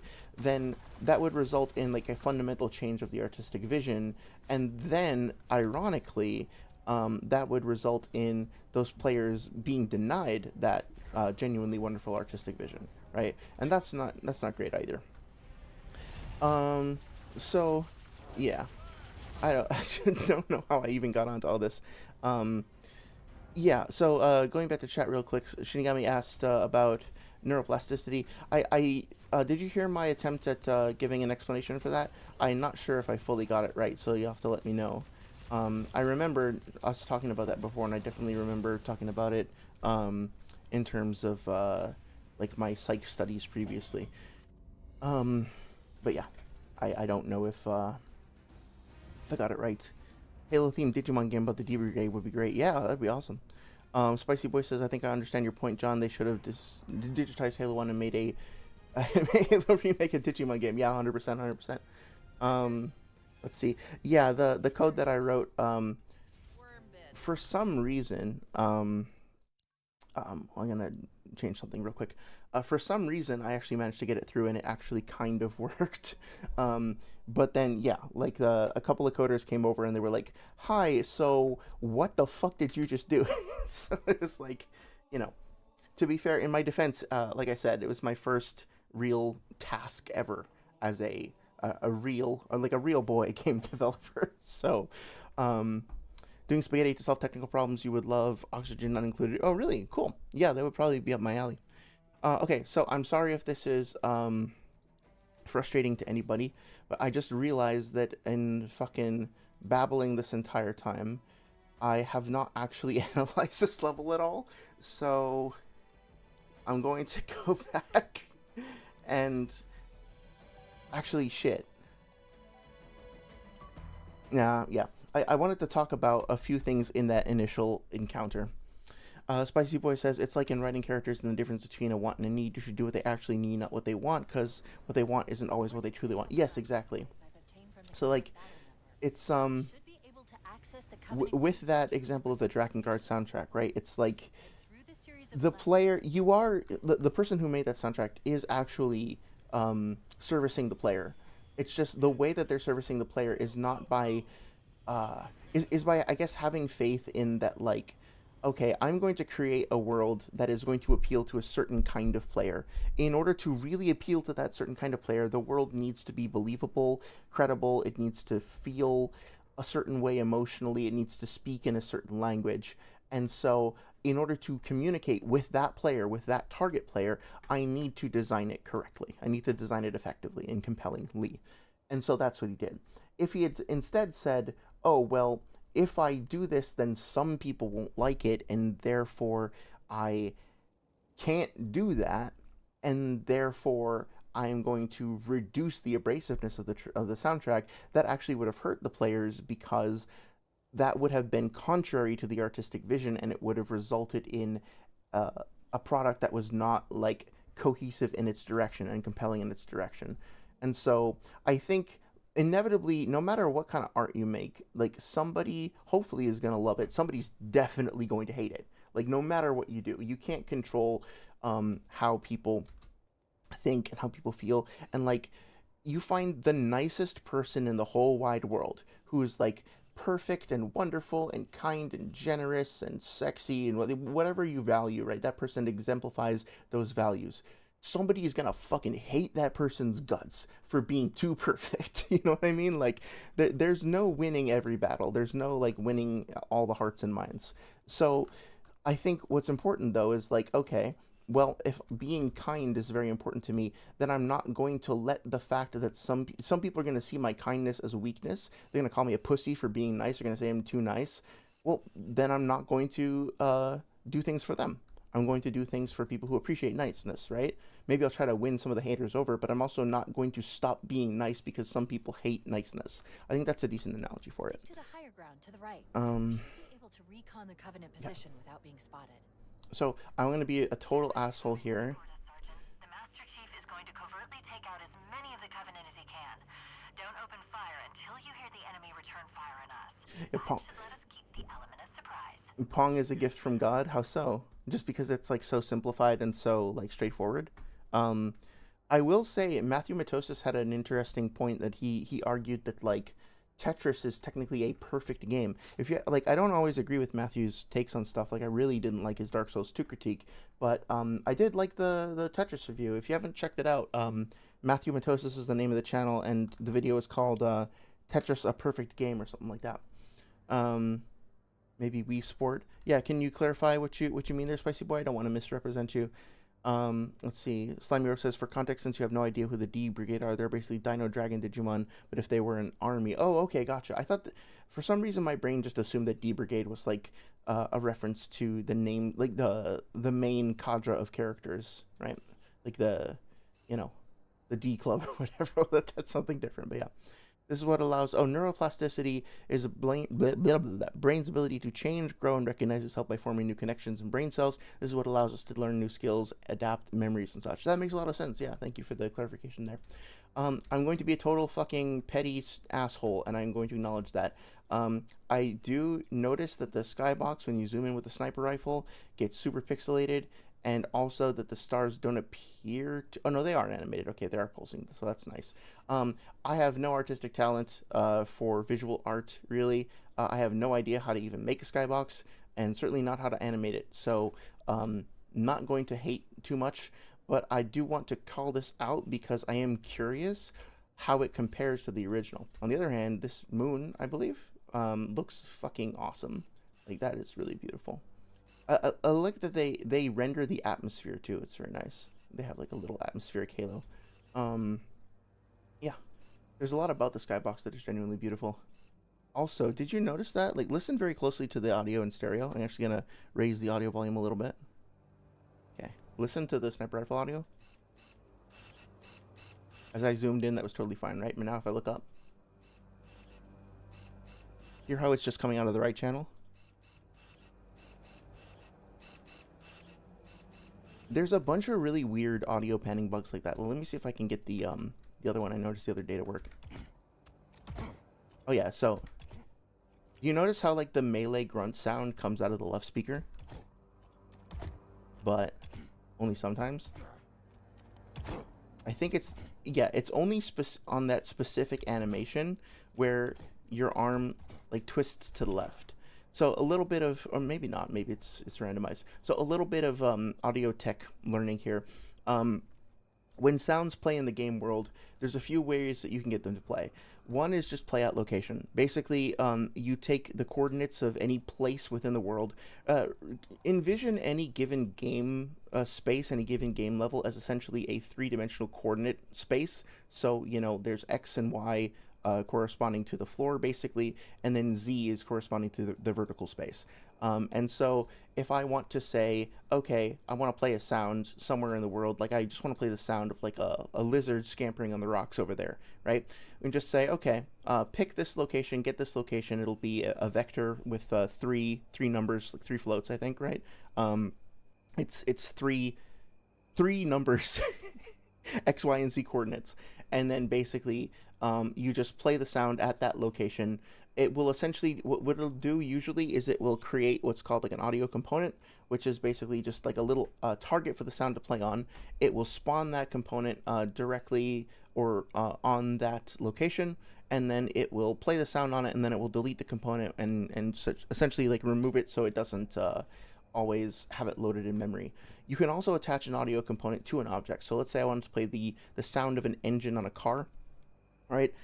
It wouldn't really make sense to use play at location, because once the car moves away, the engine sound is going to be stuck on the ground where it was. So if like the car was here and I do play at location here and the car moves, well, the sound's still going to be playing over here. That's a problem. What you can do is you can like constantly get the location of the car and then just like update the sound location so that it follows it, but then you have to write like a little bit of code that essentially is like, okay, constantly query the position of the vehicle and then constantly update the position of the sound. And usually there are more efficient ways to do that, and audio middleware will handle that for you by just letting you attach a component. So if I go into the car, like the asset for the car and the engine, and I just put an audio component on it, well, I can play whatever sounds I want. I can play a horn sound, I can play the engine sound, I can play a braking sound, whatever I want, damage sound, and it'll play on that component, and that component will always follow the car around because it's literally attached to it. So I think what's happening here is that Master Chief, just like every other character in the game, has a component attached to him. So like if I were to hurt myself and experience some pain, you know, like get shot at by an enemy, we need something to play the sound on, and that would be Master Chief himself. And it should obviously follow him around, so we need a component to track the sound with. But the problem is that you have to be very careful about where you attach the component, because it will move relative to whatever it's attached to. So usually for a character, you would put it in their middle of their torso, or you would put it on their mouth, because especially if they're speaking, right? Like you want the sounds to come out of their head. But if the component is a little bit too, like if Master Chief's like voice component got put on his hand or like out towards his chest, then when he swivels his torso, even though the camera is staying fixed in place, Master Chief's torso and the component attached to it are actually rotating to the left. So the sound component that is carrying the sound with it twists away from the camera, and then we get the sound playing to the left. Similarly for the sniper rifle here, I think what's happening here is that the audio component is basically like in the middle of the sniper rifle asset, but then when you rotate, it's not attached properly, and so it stays behind, something like that, right? It just gets panned off to the side. So I don't know for 100%, but I'm sure if I were to open up the blueprint, like open up the actor for this in Unreal and take a look, it would just be a matter of moving the component. There's also the concept of like 1P versus 3P, or like 2D versus 3D sounds, but I'll spare you for now. But basically, yeah, there are other ways to solve that problem, but basically without a properly aligned component, you're going to get a bunch of bugs like that, which kind of sucks. Nobody hates Pong. I was making a joke about what you're saying. Somebody will hate it no matter what. I bet somebody out there fucking hates Pong. I bet there is somebody out there who like goes to sleep grinding their teeth down to the gums, being like, that fucking piece of shit ruined my life. There's got to be one person out there who has like a lifelong vendetta against that game for some reason. Let's see. Okay, sorry. So Slimy Orb says, in the anime, the groups have different names. Adventure and O2, their chosen children. In the sub are Digidestined. Oh, Digidestined. Yeah, I remember that, hearing that term somewhere. In Tamers, they're Tamers. Staccato is bad at names. Frontier, they're Spirit Warriors. Savers are an organization. DATS, D-A-T-S. In Cross, okay, Xros, Cross. Wars, they are Cross, Heart, Ghost Game, didn't have a group name. Try and Adventure 2020, they say it was Adventure. That's cool. I like that they each have their own unique names. That's pretty cool. Okay, so let's do a little analysis of what's happening in this space. Again, remembering that last time we were essentially trying to evaluate this game from two different perspectives. One is how successfully does it remaster the original or like remake the original, capturing the spirit of the original and all that? And two, how well does it stack up? Oh, that's cool. That's really cool. I forgot about that. Wait, how do I? Kind of sucks that there's no sound associated with that. I thought there used to be. Yeah, that sucks. But the visual, I forgot that was a thing. That's really cool. I don't think that was in the original, was it? Anyway, so point one for evaluating how successful, quote unquote, this game is how well does it capture the spirit of the original and refresh it for a modern audience? And two, if this game were to come out today, right, because this is a game that somebody could be picking up for the first time, not really knowing anything about the franchise, how well does it hold up as a modern entry in video games? What does it have to offer for a modern player? And so, where is our standard to be calibrated in terms of evaluating this as a piece of modern digital art? So, for example, is it acceptable? Is it good storytelling? Is it okay that this Marine is just sort of standing here in the middle of the fucking place? Maybe. I don't immediately see anything wrong with this. Actually, it's kind of nice to see that the Marine's ammo counter is updated. Is the compass the same? The compass is wrong. That kind of sucks. Little details like that don't really make or break the experience, but yeah. But, you know, if we were playing a game like, hello friend. Those eyes are actually nicely rendered. That's cool. Oh, look at the movements in the eye. That's something I don't think a lot of people take too much time to appreciate. But there's a lot of nice little subtle movements going on there. So this is an open. Hi, this is an open question, right? Like, is it okay that this character doesn't give a shit if we shine a flashlight on him, right? Like, is it acceptable?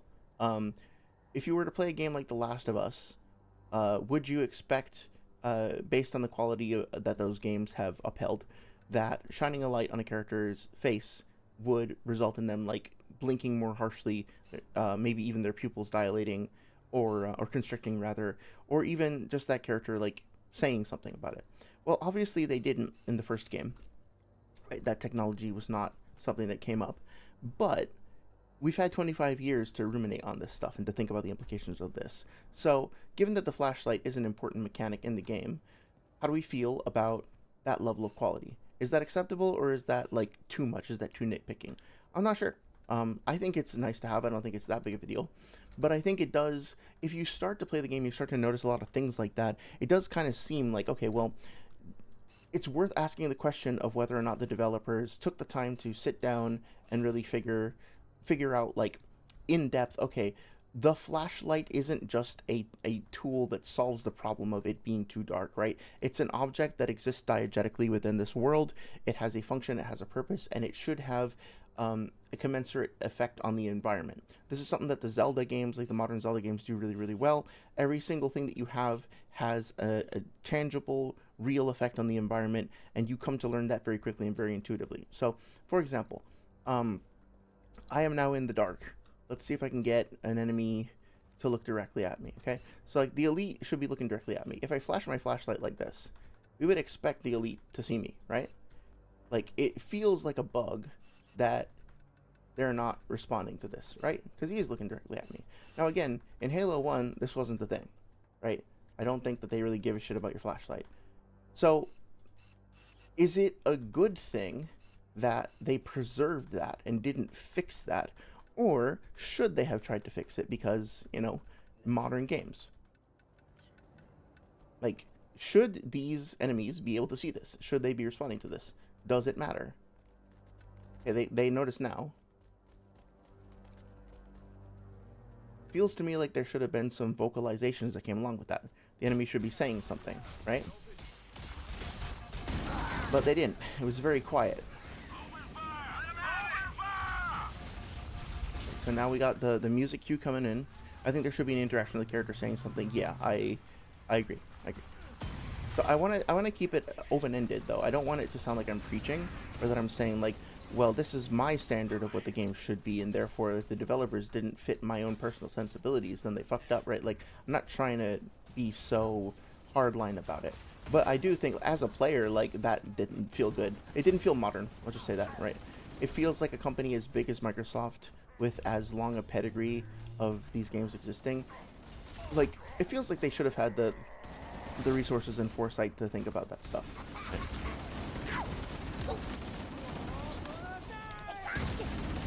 There's another example, right? Like, did the character say you're all gonna die? I think so.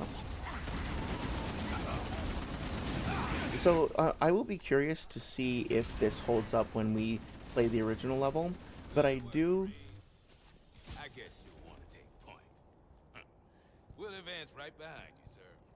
I do kind of. God damn it. So I do kind of feel like, you know, there's a lot of instances, like a lot of instances over the course of this game, where a shitload of enemies will just kind of be clustered up at a choke point, and the solution to the combat puzzle will essentially just be that. It'll just be like bullet hosing down one little channel where they all kind of come rumbling through that channel. And I genuinely don't remember if it was like that in the first game, so I want to go back and check, which I think we'll do once we get to the next rally point. Yeah, hi buddy. I know exactly what you're doing over here, but okay. Stop. Motion tracker shows movement around the next bend. Okay, man. Same as last time. We'll hold up here while the chief scouts ahead. Stay ready to advance as soon as the Covenant open fire. So I will say that, like, this is something that I think the original game also had an issue with, so I'm not going to, like, blame the remake folks for, but I will say I do kind of feel like the turrets are a bit of a missed opportunity. Like, when I see a turret up there, I'm like, okay, that thing is a serious threat, and it usually is. Like, if I get spotted by that, it's gonna fuck me up, right? So I have to be careful, be mindful of my position. I have to try and take out the enemies, both if there's an enemy inside of it, but also if an enemy's running towards it. I have to prioritize that target. So even, like, the mere presence of one of those turrets within a given combat arena, to me, is, like, useful. Like, it adds quite a bit to the... Aiming that weapon. Covering fire. Now you're praying for you. Watch out, grenade. Fire in the hole.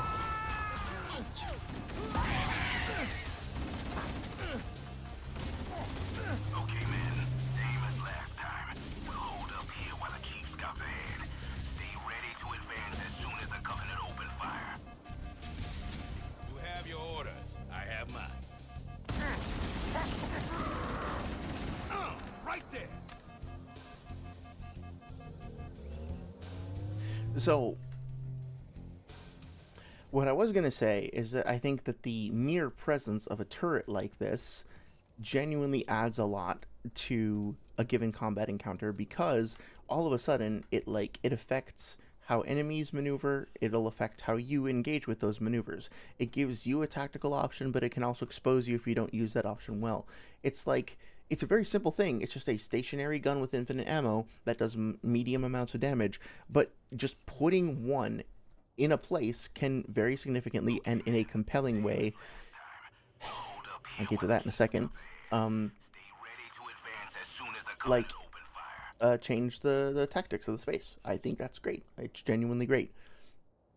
And also, like, we didn't have more than one enemy try to get in that turret, right? The turret itself is positioned a little bit awkwardly so that, like, it doesn't really have a clear line of sight to anything that's happening down here, which I guess you could argue is like, okay, well, that's how you kind of get around it. That's fine.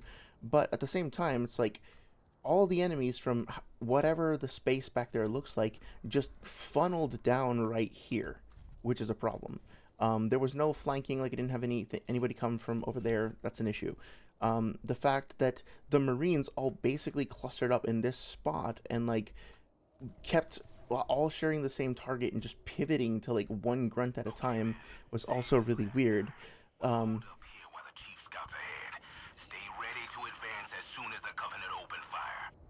You might also notice. I hate just standing around.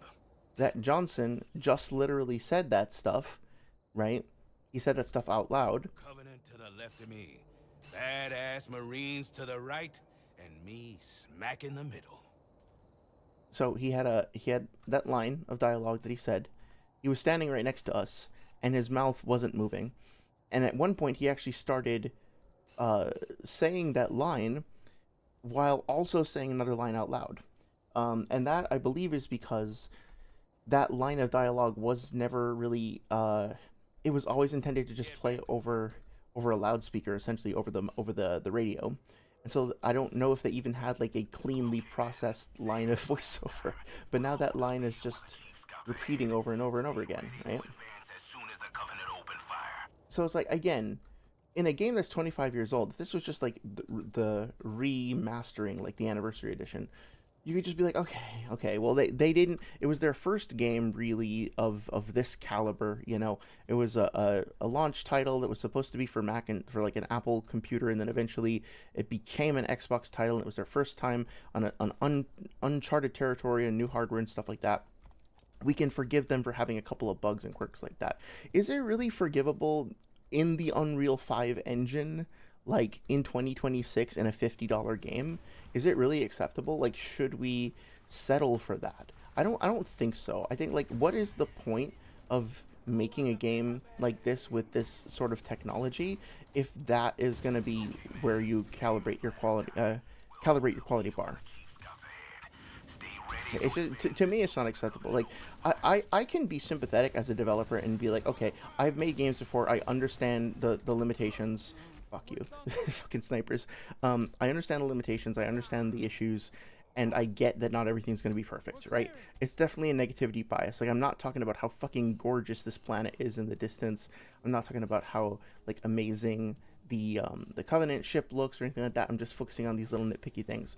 But to me as a player, like, I'm sorry, that's what I want as a consumer. Like, I want, if you don't even need to put companion AI in the game at all, right? Like, no game has to have companion AI, but like, if you do put in squad mates, I expect them to work. I expect them to not be fucking stupid in 2026. I expect them to show a little bit of more self-preservation. I expect that the hero character Johnson, who is like a major pillar of your experience in the DLC mission, so it's like one of the selling points of the game, to fucking work correctly.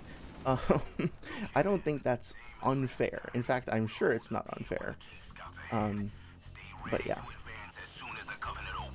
And the thing is, I've worked on a system like this, which is basically called... So I worked on a game that's a first-person shooter in VR, and basically it's like there's a system called Magic Radio, or sometimes called like... that's how I've heard it referred to, although sometimes I've heard it referred to as radio over distance, where basically if a character is talking to you, like standing right here, right, your character in the world diegetically should be able to hear his voice just like an unprocessed human voice. But obviously if you start running away, it's going to get quieter and quieter, and if it's very important dialogue that you want to make sure that you hear, the solution to that is to have it start to be sent to radio. So like Chief essentially has a radio in his helmet. He can pick up on wireless signals that way and communicate to people at a distance. And so basically Johnson's radio, quote unquote, like quietly turns on in the background, and all of a sudden you hear his voice processed in like with that radio distortion, like it's coming through your head. Very, you know, I've set up that system for a couple of games, and it's really not all that hard. It takes a couple days to set up. It can take a while to kind of go through all the audio files and mark them as like, okay, this one should go through the radio, this one should never go through the radio, etc. But it's really not all that hard. And that is actually working in the E-missions and the extra missions. That magic radio technology, so to speak, works in the E-missions. So they have it working in the game. It functions. But for some reason, there's just a few things like that, like a few lines like that, where it just kind of fell through the cracks or something. And I don't know why. I don't understand. Let me catch up on chat, because I've been rambling a lot. Spicy Boy says, if a human being genuinely hated it as it truly hated Wii Sports, their grandma either died fighting that in a boxing or there's a reptile. That could be. I mean, like, weirder things happen on a daily basis, so I wouldn't be surprised, Spicy. Slimy says, I think there should be an interaction with the character saying something. Yeah, I agree. Oh, sorry. Slimy said, I used to be a ping pong champion, but now everyone wants to play this newfangled pong game.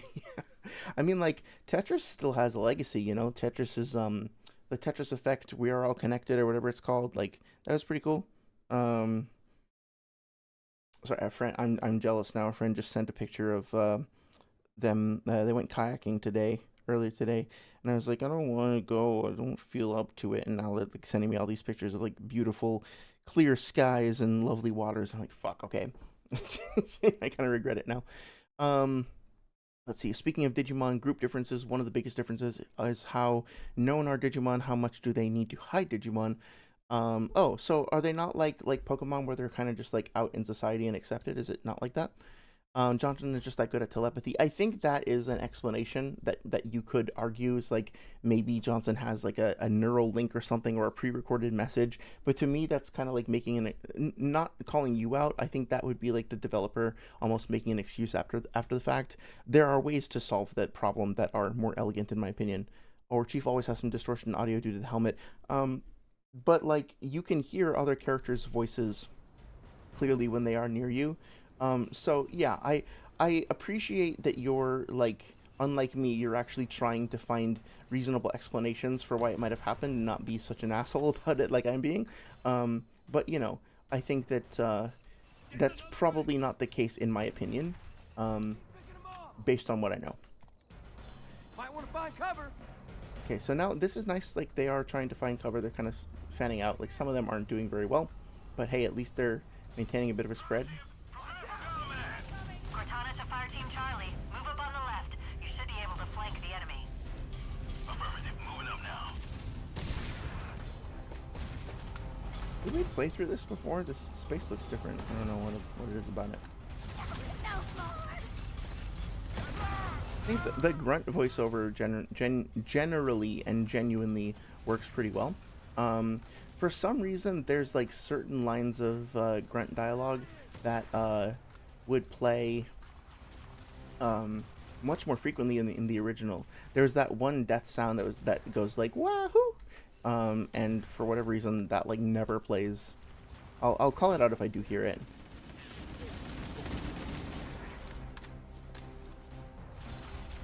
Oh yeah, remember before when I was complaining about like that one audio cue going like dun dun dun dun dun? It's back again.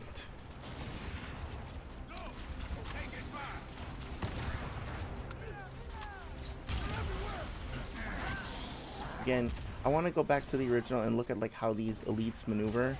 Feels like they're pretty static overall. That was good. Sniper rifle feels really good to use. I mean, I kind of lament the fact that they didn't include. There's a certain element to the sound that's missing, and I think that they specifically didn't include it, if I remember correctly, because it's like a library sound. Maybe they didn't. I forget if they didn't have like the rights to it, or they just didn't want to use it because it's like it was just a library sound in the original game. But the thing that I think would have been cool is like so they redid the assault rifle sound a couple of times, and the thing is like the original game, you know, say what you will about like whether or not you like that sound effect for the assault rifle firing in the original game, but like you can relatively easily find in interviews and stuff what the source was they used. So I'm just gonna make something up, but let's say that they used like an MP5 as the source audio for the assault rifle originally. So I guess it would have been cool. Maybe they did this, I don't know, but it would have been cool if they had gone out and like recorded a new MP5 so that they still like retain the overall like consistency of the source while modernizing it and refreshing it. So here's another thing, like ignoring this dumb shit that they're doing. Apologies, Johnson. So I was also curious, how does the game handle it if you wind up killing your like Johnson who's with you, right? Let's just do that real quick. That's what happens. And again, this is like one of those things where I'm like, is that good enough, right? Like 2025, 2026, plenty of games have come out since this game came out where they have other solutions to this problem. You know what I mean? Like they will just prevent you from shooting your companion character by like turning off your gun, as an example, or they will give your I don't think this is a great solution, but they will give your squad mate like infinite health or whatever, or they will just have him like fight back against you. So again, like, not trying to be too much of an asshole, but like, is this acceptable? Kill the man. This is Johnson. This is like an important named character in the lore. It's kind of a big deal. Traitor. Die, And like, traitor. I get to kill him twice before the other Marines give a shit. Kill that armored freak. And then he's doing this. So this whole time he was fighting the Covenant, he actually like didn't bother getting into cover. I just killed Johnson, right? Johnson, I guess, isn't respawning anymore because I have to like finish the combat encounter. When I'm like out of combat, he will respawn. He'll just teleport back in. But this guy over here, he just gave up. Just gave up on me. He just Relax, man. so he goes from saying like, okay, so now Johnson, when Johnson respawns, will kill me. Okay. So it's like they were so close, but there's just certain things that like didn't get properly executed on, and I think that they detract enough from the experience that I think it's worth calling out personally. Let's see. Citizen Savers, they're an actual organization, so they would prefer to keep Digimon decently out of the open, but it's not like they aren't allowed to be. Marcus Fist fought his Agumon to a draw when they met. Ghost Game, the ending is them making a country where human and Digimon can live together. Oh, that's cool. I like that idea. And Beat Break, people have vague understanding on what Digimon are, but a politicized version where they are dangerous. Glitches born from the egg, phones, or tools used by dangerous people usually. I think I'm missing a little bit of context there, perhaps, but I do like the complexity of that. It seems like there's been some genuinely great world building there. So again, on the subject of like enemy awareness, and I need to go back to Reach and see how it compares, but like, let me do this. Okay, so I have a big ass fucking sniper rifle. It's like a 50 cal, right? It's like, it looks like it's modeled after a Barrett anyway. It fires pretty big heavy rounds, leaves pretty big tracers, makes a pretty loud noise, and I just fired almost a full magazine at that dude, and he didn't even give a shit. Let's see if I can find somebody who's like more facing me. Okay, here, right? No response. What if I do this? He's asleep. What if I do this? Okay, there. So they do actually have the ability to have enemies detect sounds. That's great, but it's just like not tuned at all, right? It's like, I'm sure they have the ability to have a concept of like, okay, if a bullet impacts nearby, that generates a sound stimulus. It's a pretty basic thing, but for some reason they just ran out of time. They didn't happen to think of it or whatever. It was just triaged out, unfortunately. It looks like they didn't do like a very close tuning pass on that sort of thing. Now again, this is the sort of thing where you can be like, okay, well maybe the original didn't have it tuned very well either. I'm not sure about that. I think that one of the things that's important to keep in mind, the Floaty Elite there, when talking about converting a game, like bringing a game from one engine to another, is that different engines, I'm not sure, like 100% sure if this is true of the Blam engine, but I know that different engines have different ways of measuring distance, and they might even have different units. Like Unreal uses meters, and I think one Unreal unit is either 1 meter or 1/10 of a meter. Right, so like 100 Unreal units I think is 10 meters. It might be 1 meter, I'm not 100% sure. But like that might be different if the Blam engine, Bungie's engine, uses feet. Well, then you can't just put in the same number and expect it to work, because even though the integer that you use is going to be the same, the scale is going to be completely off. And so it could, like, this is just speculating, but it could be the case that those like sound stimuli, noise generators or whatever, noise detection, is in there and it works, and it's just like the units were never converted properly from feet to meters.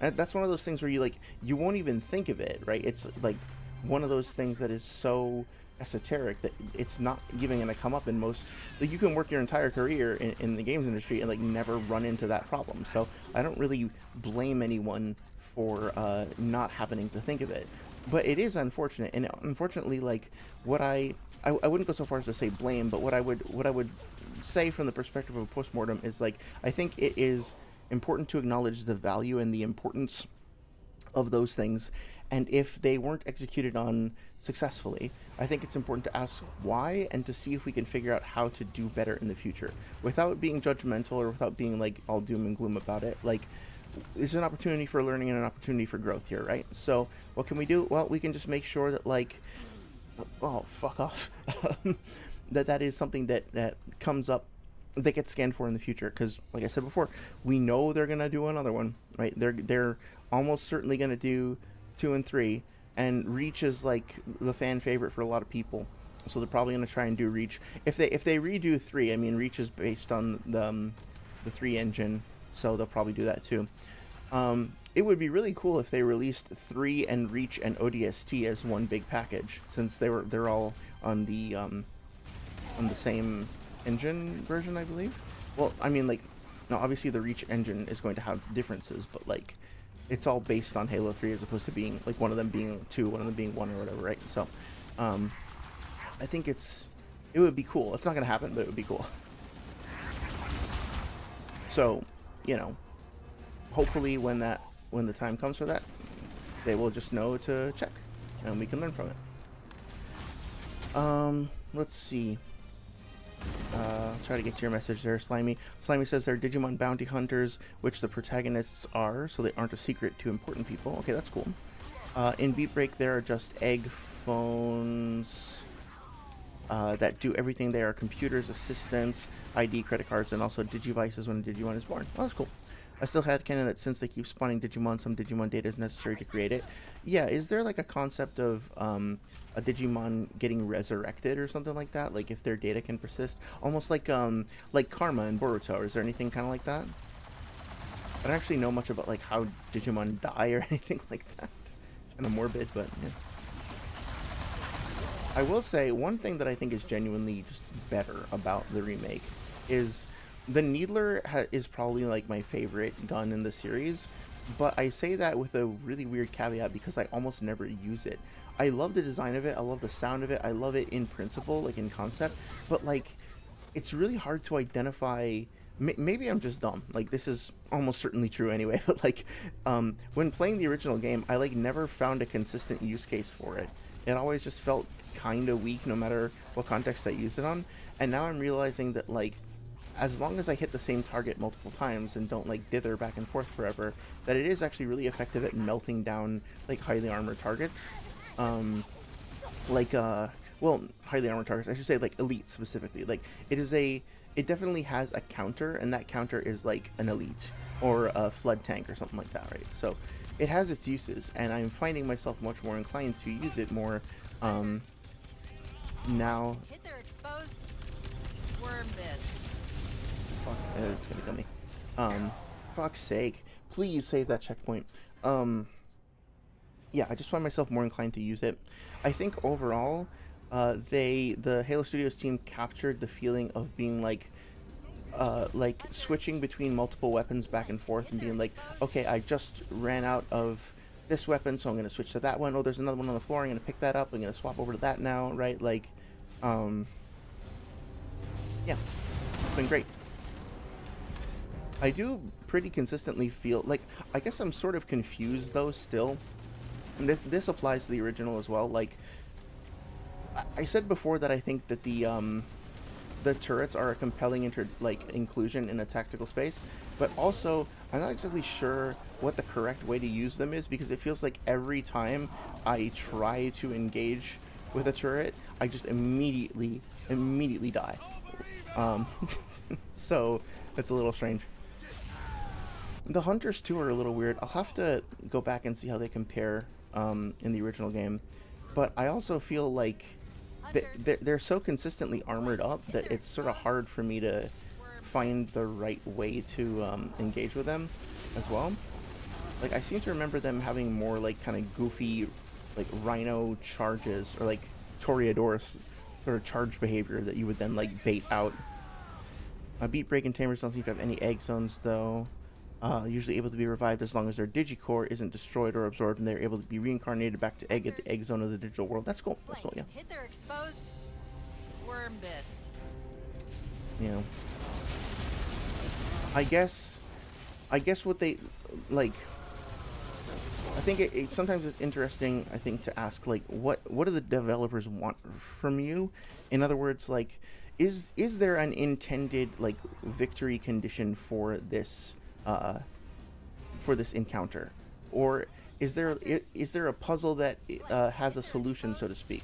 Now, they the Halo Studios like marketing team at the very least like argued or like described this game as being sandbox evolved as well, right? So like I think their vision for it is that every combat encounter is essentially a sandbox with a variety of different options for you to engage with, right? So I could choose to use any number of different projectile weapons. I could throw grenades. I could sit in one of these turrets, etc., etc. I can go for melee, I guess, but really I think the idea here, like the sandbox here, is you're supposed to dodge and weave in between these boulders. You're supposed to take advantage of turrets, but not stay in any one turret for too long, because otherwise, you know, the hunters will wear you down, shit like that.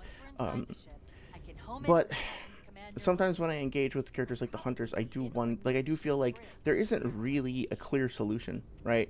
To what the combat puzzle is supposed to be. I basically either melt them down very, very quickly, or I'm like fucked, or I have to like run past them. I think it seems to me like in this instance the solution was get Johnson to draw aggro, and then, you know, attack from the flank. So I think the idea is that they're trying to build more of a connection between you and Johnson and make him a more important character, which is fine, genuinely totally fine, but I don't know if that was successful. Okay, so we're at the 2-hour mark. I think what I'm going to do now is I'm going to go back to the start screen very briefly, and I'm going to load up the Master Chief Collection, and we're just going to play through Halo 1 through that mission as well, just the first part of it. Just to confirm, I like to compare everything while it's still fresh in my head and make sure that I'm not being unfair. So just give me a second to load it up, and we'll get started in just a sec.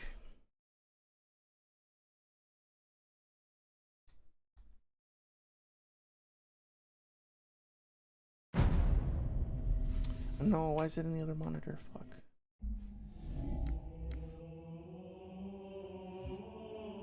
I don't know why it does that. Okay, 1 second, sorry.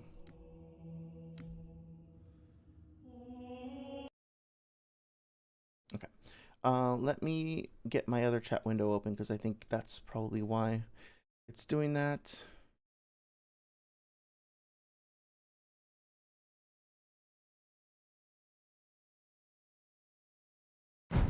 Nope, it's in the wrong monitor. Okay.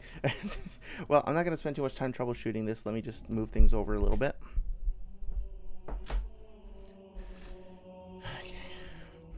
Very strange. I did that once before, too. Not that big of a deal.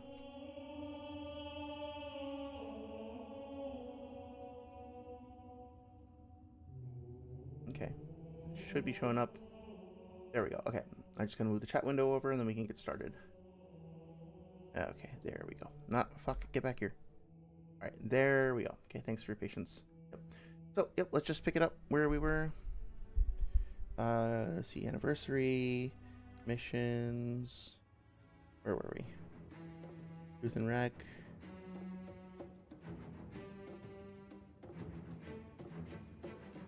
Wait, where's the Truth and Wreck? Can I not choose the... I guess this is fine.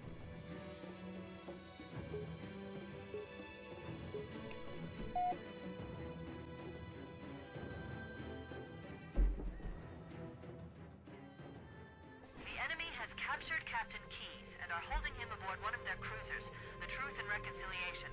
The ship is currently holding position approximately 300 meters above the other end of this plateau. So how do we get inside the ship if it's in the air? The Corps issued me a rifle, not wings. There's a gravity lift that ferries troops and supplies between the ship and the surface. That's our ticket in. Once we get inside the ship, I should be able to lock on to the tracking signal from Captain Key's neural implants. Hit a Marines! Go, go, go! The Corps ain't paying us by the hour! Stick to the higher ground on the right. We should be able to recon the Covenant position without being spotted. I've detected Covenant stationary guns near the next pass. I recommend using your sniper rifle to take out the gunners while I call for Marine support. Get ready to move in to support us, Sergeant. The Master Chief is going to covertly take out as many of the Covenant as he can. Don't open fire until you hear the enemy return fire on us. That should let us keep the element of surprise. Okay. So, again, this is one of those things that I think is potentially inevitable just due to the nature of like the graphical limitations of the time. Things here feel much more sparse and kind of somebody, I think one of the previous artists used the term liminal to refer to the space and the way that it looks and feels, and I would say, yeah, this definitely feels more akin to something liminal than the remake. I wonder what is the deal with this like big patch of black there. But it is cool to notice that the stars are animating, or maybe it's like smoke that's passing in front of the stars, but like they did give them a twinkle effect. And to give this game some credit, they're using some sort of occlusion or filter, or maybe like blurring or something, so that the stars don't look pixelated. So this is kind of like, I think I see what they're doing in terms of how to make the stars appear like they're twinkling. It looks like they have like a semi-opaque object that is passing in front of them that makes it look like they're twinkling when they're actually just getting partially obscured. But that's actually really clever for the time. And honestly, I'm pretty damn impressed at the fact that like they actually look better than the ones that we have today. Slimy says, size to easily escape the internet, though any connection like phones or computers then reformed outside of it. Or there do seem to be certain Digimon that can split themselves up to lower stages, though, but the only example I can think of is Diaboromon in the sequel movie where they split themselves up to be smaller. That is kind of cool, though, yeah.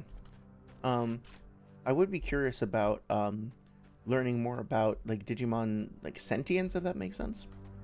I can explain more later. Yeah, it feels like, okay, so the Marines kind of spread out, kind of taking position, different locations. Okay, so remembering that what Cortana said was like, I recommend going up on the right. I think they captured the overall lighting pretty well. I remembered it as being darker, but this feels pretty good. So let's see. Oh, yeah, the stationary gun saw me immediately. Okay, so they obviously have like much better detection in this game.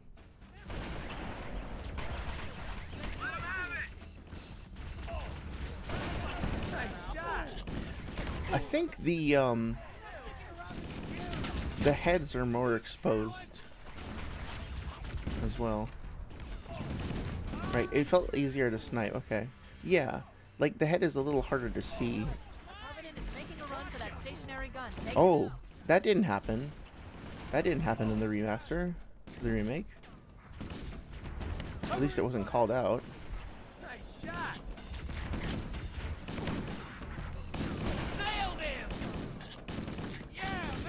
So yeah, if the intention was to teach us explicitly that the Covenant can use these guns, right, and like they can run up to them, which I think would be important, especially for the time. Like, even if you clear one off of the turret, you're not totally safe because another one could show up. Wait, let me just make sure I'm on heroic, right? Heroic, yeah, okay.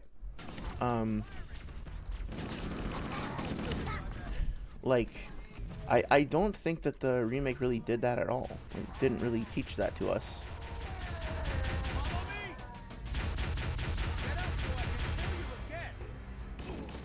Sorry, hold your fire. Get out of the way. It's kind of charming. Yeah, that was the sound I was talking about. I remember, like, especially playing this game when I was younger, I remember, like, the most common sound I heard in the whole game was the wow-hoo, like that one. Like, I never hear that in the remake. Let's find him. Okay, they are playing the same music cue, okay, so I got that wrong. It's me. Out of the way, muchacho. Cover fire. Good one. Stop. Motion tracker shows movement. It seems to me, and this could be bias, I'll have to watch the footage back, it seems to me like the Marines We're right behind you, Chief. are doing a better job at like staying synced up with one another and like spreading out and finding positions, and also at communicating with one another. There's something about them that feels a little bit more alive, I guess. Where the fuck is Johnson? Is he not here? I gotta say, I'm not a big fan of that cricket sound. It's such a minor nitpick, I know. It's not a big deal at all, but it's like, it would feel, I think, more alien and more liminal without it. But whatever. That's just such a fucking petty thing to be upset about. Oh, and stopped. Yeah, so this is a very, very simple thing. But just in case people are curious, there's a few different ways that you can get a sound effect to work in a game. One of them is, as I mentioned before, is to attach it to a character. Another is to attach it to a location. When you attach it to a location, let's say I wanted like a humming sound to play on this light over here, right? What I could do is I could put it down here and I could say, okay, when you are within a certain radius of the sound, play the sound. And if you leave the radius, you can stop it. You generally don't want to have sounds play that you can't hear because they just like take up resources like CPU for playback and memory for sounds being loaded into memory. So you genuinely want to just like turn them off when you get far enough away. So a really easy way to do that is to just put what's called a trigger volume around this. So make it like essentially like that size, right? And so when you get close, it turns on, fades in, and when you leave, it fades out. Pretty simple. Another thing that you can do is that when you exit or enter an entire region, like it could be the whole level or it could just be this area. Let's say that when you're in this region here, you want a like scary wind sound to play. And you want to hear the sound of the wind going through the trees. Well, you could go through and put a little sound marker or component on every single tree and then put like one of those little, trigger volumes on every single tree, or do something to that effect.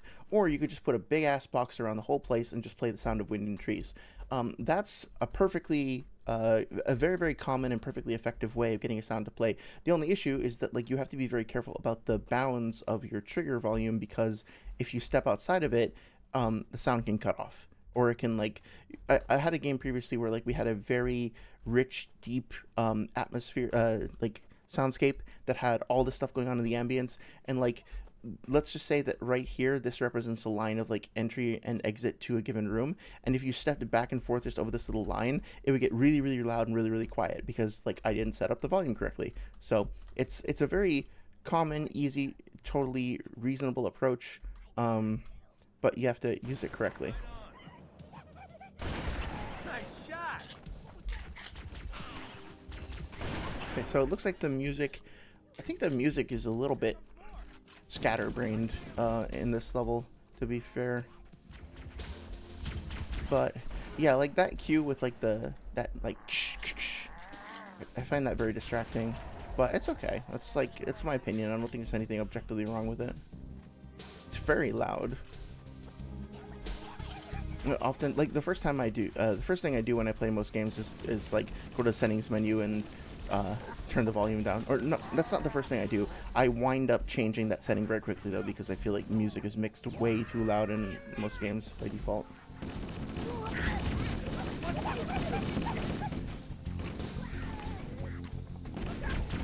Yeah, one thing that this game definitely didn't have that the remake added, I think, very effectively, was that for the most part these spaces don't have any reverberation. So if you fire your weapon, you're really just hearing the immediate sound of the weapon. You're not hearing it like fill out the space and like reverberate and reflect off of cliff faces. You're not hearing any echo, essentially. I don't know why that was. I know there are some spaces in this game, I believe, and also in just other games of the time, like Half-Life, for example, where they did have reverb engines and shit. So I don't know what the deal was, but it is definitely something that's been improved on in the remake. I think also in the remake you could go through here, so this space was a little bit more complex. I think that's an improvement. I think think that there was so much great work done on the remake in terms of updating and expanding the art. The problem is that the systems underneath it just broke somewhere along the lines. like that's the other thing. I don't think I ever once in like my 10 or 15 hours with the remake on PS5, I never once saw a jackal like notice me and then do that gesture that we just saw, right? Like, especially not the jackals that were like 10 feet in front of me where I was flashing my fucking headlights at them. Like, you know, it's like, it's so weird to go back 25 years and just see characters acting so much more lifelike. And even this, again, like I'll have to go and check to see if this is true, but I don't remember seeing the target distance and elevation in the remake. I don't know why they didn't include that. The grunt also is like looking around more. In the remake, I feel like that they just kind of like sit idly in the turret, but look, he's like swiveling around. It almost looks like he's like fucking around, like he's being playful. Like screwing around on duty.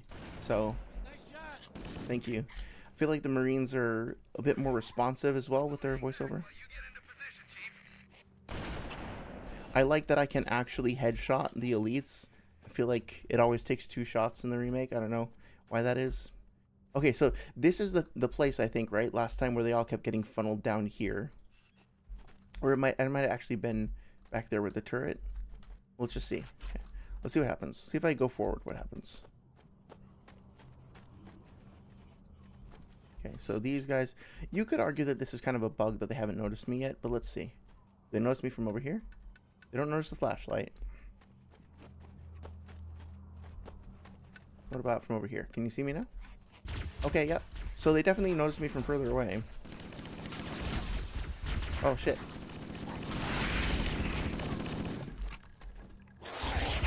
Was I correct about the shields turning red? I think I might have made that up. I think that might have been my imagination. The chief has the left flank covered. Recommend you Ow, holy shit.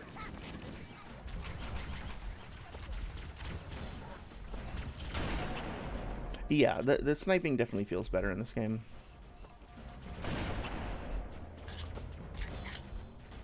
I don't know why the design of the shade turrets changed so much too. I also feel like I'm working more in concert with my team. Like, okay, so the enemies here are clearly like focused on my teammates. I feel like I'm relying on them more. Here's the Inviso. The camo, I mean.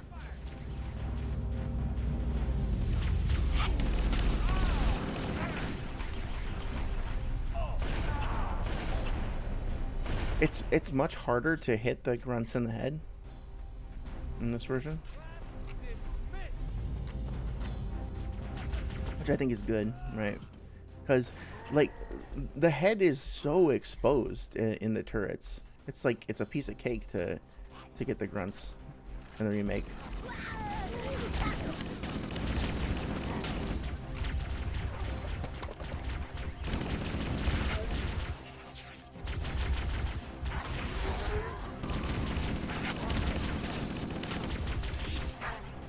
I'm dead. Yeah. Hey, that was my fault. Okay, so they are still playing that dun dun dun dun dun dun music cue. So that's not a problem that's unique to the remake, clearly.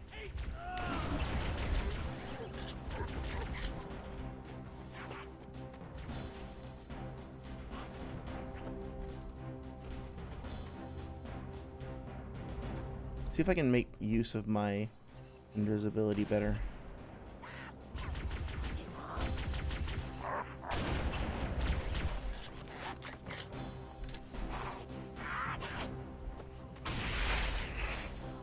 Okay.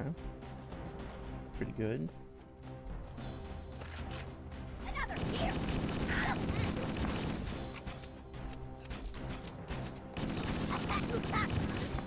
Oh, let's see.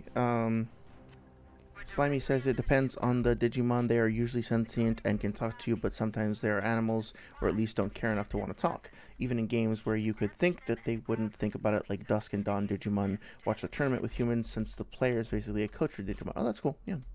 So I think it seems like there's some overlap with Pokemon in that regard. Okay. In that regard, I'm listening to too much lag TV. Hi.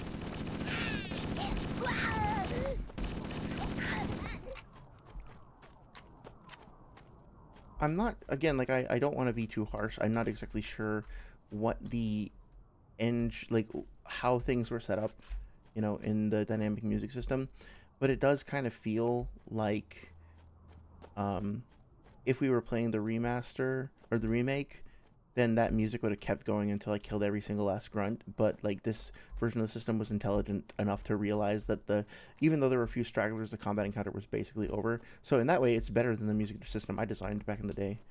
I will say that the scale of the ship, like, it feels a lot smaller somehow, even though I wager it's probably the same exact, like, the mesh is probably the same size, but they did a better job in the remake of giving it a bigger sense of scale and grandeur, I think.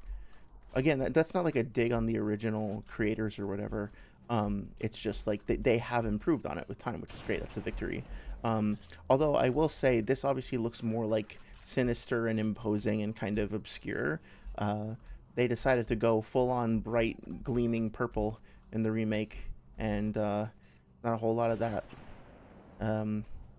It just feels like it's like somehow more familiar, because it's like in line with the Covenant that we know and love, you know, as opposed to like this weird kind of creepy, ominous, slightly unknown thing.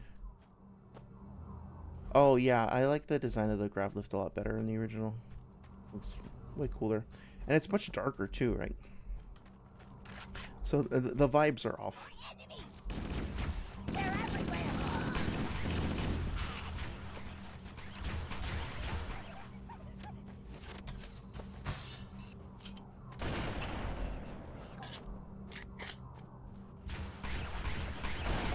Yeah, it's so much harder to actually hit the grunts, but also I feel like the grunts, when they're firing from inside the turrets, they're also like their firing pattern is slower and more sporadic. So like basically the relationship that you have with them is you have a short window to zero in on their location and then to fire at them. If you miss that window, you can just back up, right? They will eventually stop firing. But in the remake, they just fucking constantly bombard you with this like endless stream of fire. Let's see what happens if I get in. Yeah, even when I'm stationary, they don't fire as aggressively. Oh, well, he's dead. That would definitely affect things. Okay. I don't know where the rest of my... Like, I was just saying that I felt great about the Marines being there. And now they're gone. Alert! Covenant dropships are inbound.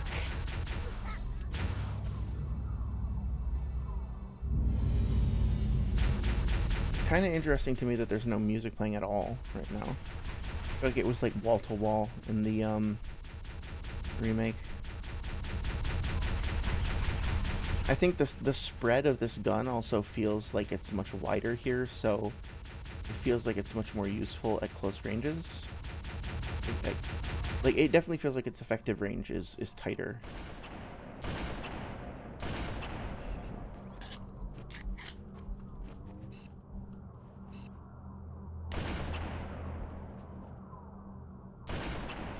Love the sniper rifle. Oh yeah, did you see like the Jackal also did that gesture? It's like go, go, go. It seems like the Jackal was giving orders to the grunts. I don't know if that's 100% true. It definitely felt that way.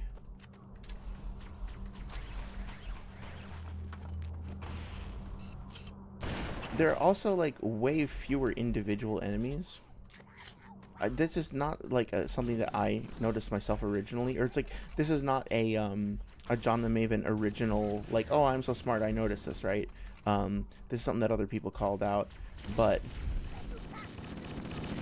I feel like their idea in the remake of increasing difficulty was like just put more enemies on the board at any given time. The elite here, right? The elite feels like he is hunting me. Like, I have to be very careful about him because he's gonna come and seek me out, and he's going to be leading the vanguard for his troops, right? Like, he definitely feels like he is in control of the battlefield, and the rest of the troops are there to support him. Each individual character feels like they have a role and that they are coordinating as part of a squadron. Now, you can break the morale of the squadron pretty easily, and then they'll all go running around like the works, right? But at the same time, it's very clear where the elites stand, and they feel like so tangibly different compared to the other characters. And so I don't know, like they actually feel elite, you know? They feel like commanders. Also, notice how I didn't need an explanation for Cortana to figure out that I had to shoot these guys. I'm spreading out a bit more.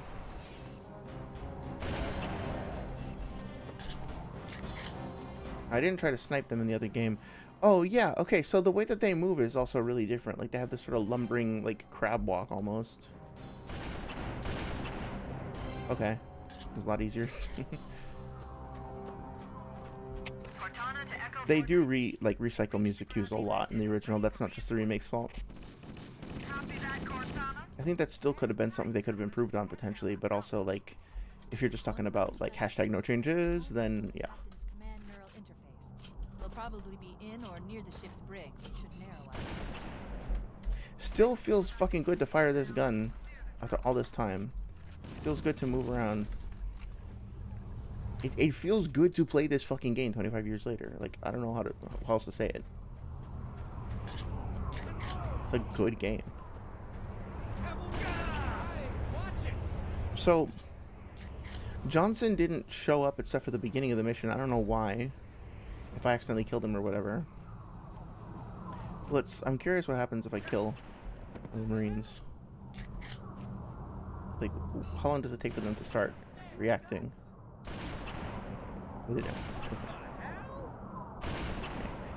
I bet it's because they were in a scripted behavior to just like defend this point. It probably overrode their normal stuff. Yeah. Because like narratively speaking, they're supposed to be there for this cutscene. So okay. That's a bug still. It's unfortunate, but understandable.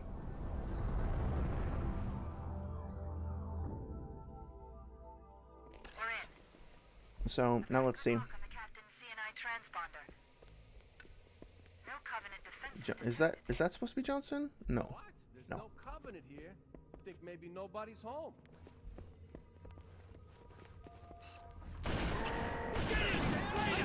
Okay. That's it. You're dead. Okay. Well, I will pause for now. So yeah, overall, it's weird. I feel like my opinion on this game keeps rubber banding. Like, it gets better, it gets worse, it gets better, it gets worse. But, I do genuinely feel like I'm kind of like more and more developing. I guess I'm like doubling down on both my criticisms and appreciations for various things. So like, I even more so than before, feel like the game, is really good in certain areas, and those areas are specifically in terms of like the asset deliveries. Like, you have very talented people who worked very hard clearly on certain aspects of the game and delivered excellent work, and they should be praised and appreciated for the excellent work that they did. It feels to me like a lot of that work was delivered in separate packages, and then there was supposed to be a team that worked to unify those packages, and that just sort of fell apart, unfortunately. It also feels like probably the biggest problem with the game is unfortunately, in the area that might be the most important, which is just the gameplay, specifically the interactions with the enemies. I will say the gunplay feels fine in the remake. Sometimes it actually feels really fucking good. We obviously haven't gotten to the Flood yet on this playthrough, but playing on my PlayStation, when Flood jump at you and they're in midair about to hit you and you like rip into them with a shotgun and just blast them apart, it feels fucking awesome. It feels like something out of Doom, like the modern Doom games. So I actually really like parts of it. I have actually had a lot of fun playing parts of it. But so the thing is, like, if some random team came out with a game called like Alien Fight Turbo Ultra Edition, and it was just like John Masterson of the UNCC fights the aliens or whatever, right? And it was very similar. It was inspired, and it was like a new scrappy young development team that was taking on, trying to make their own first-person shooter for the first time. and I played it, I would probably be like, yeah, good job, guys. 7.5, maybe even 8 out of 10 if I'm feeling generous. You made a cool game. It was your first game ever? Wow, that's really good. Great job, right? Because there's a lot to like in the remake. But this is Halo Studios, aka 343, working on a franchise that is going on 3 decades now, uh, being funded by Microsoft. And I know that doesn't really mean a whole lot. Like, the fact that Microsoft owns the IP doesn't mean that they're necessarily like not stingy. Like, they can still keep the purse strings pretty fucking tight. It's not like they had infinite money to make the game. But it's just putting aside like my experiences as a developer and like my empathy with other developers, looking at this purely from the perspective of a consumer engaging with a product, it's not really acceptable, right? It's not really acceptable for a game with this legacy and this amount of time um, invested in it to be this fundamentally broken in regards to the like one of the core pillars of the game, which is interaction with enemies. That going back to the original, you can just feel it's hard to put into words sometimes. It just feels so much different to engage with the characters. And in a first person shooter, you're spending most of your fucking time shooting at characters, right? So like those interactions need to feel crisp. They need to feel, at the very least, they need to feel competitive with the original 25 years prior, and they don't. They feel worse. If they had just captured that spirit, then there's a lot of other things that you can overlook as long as the core loop is intact.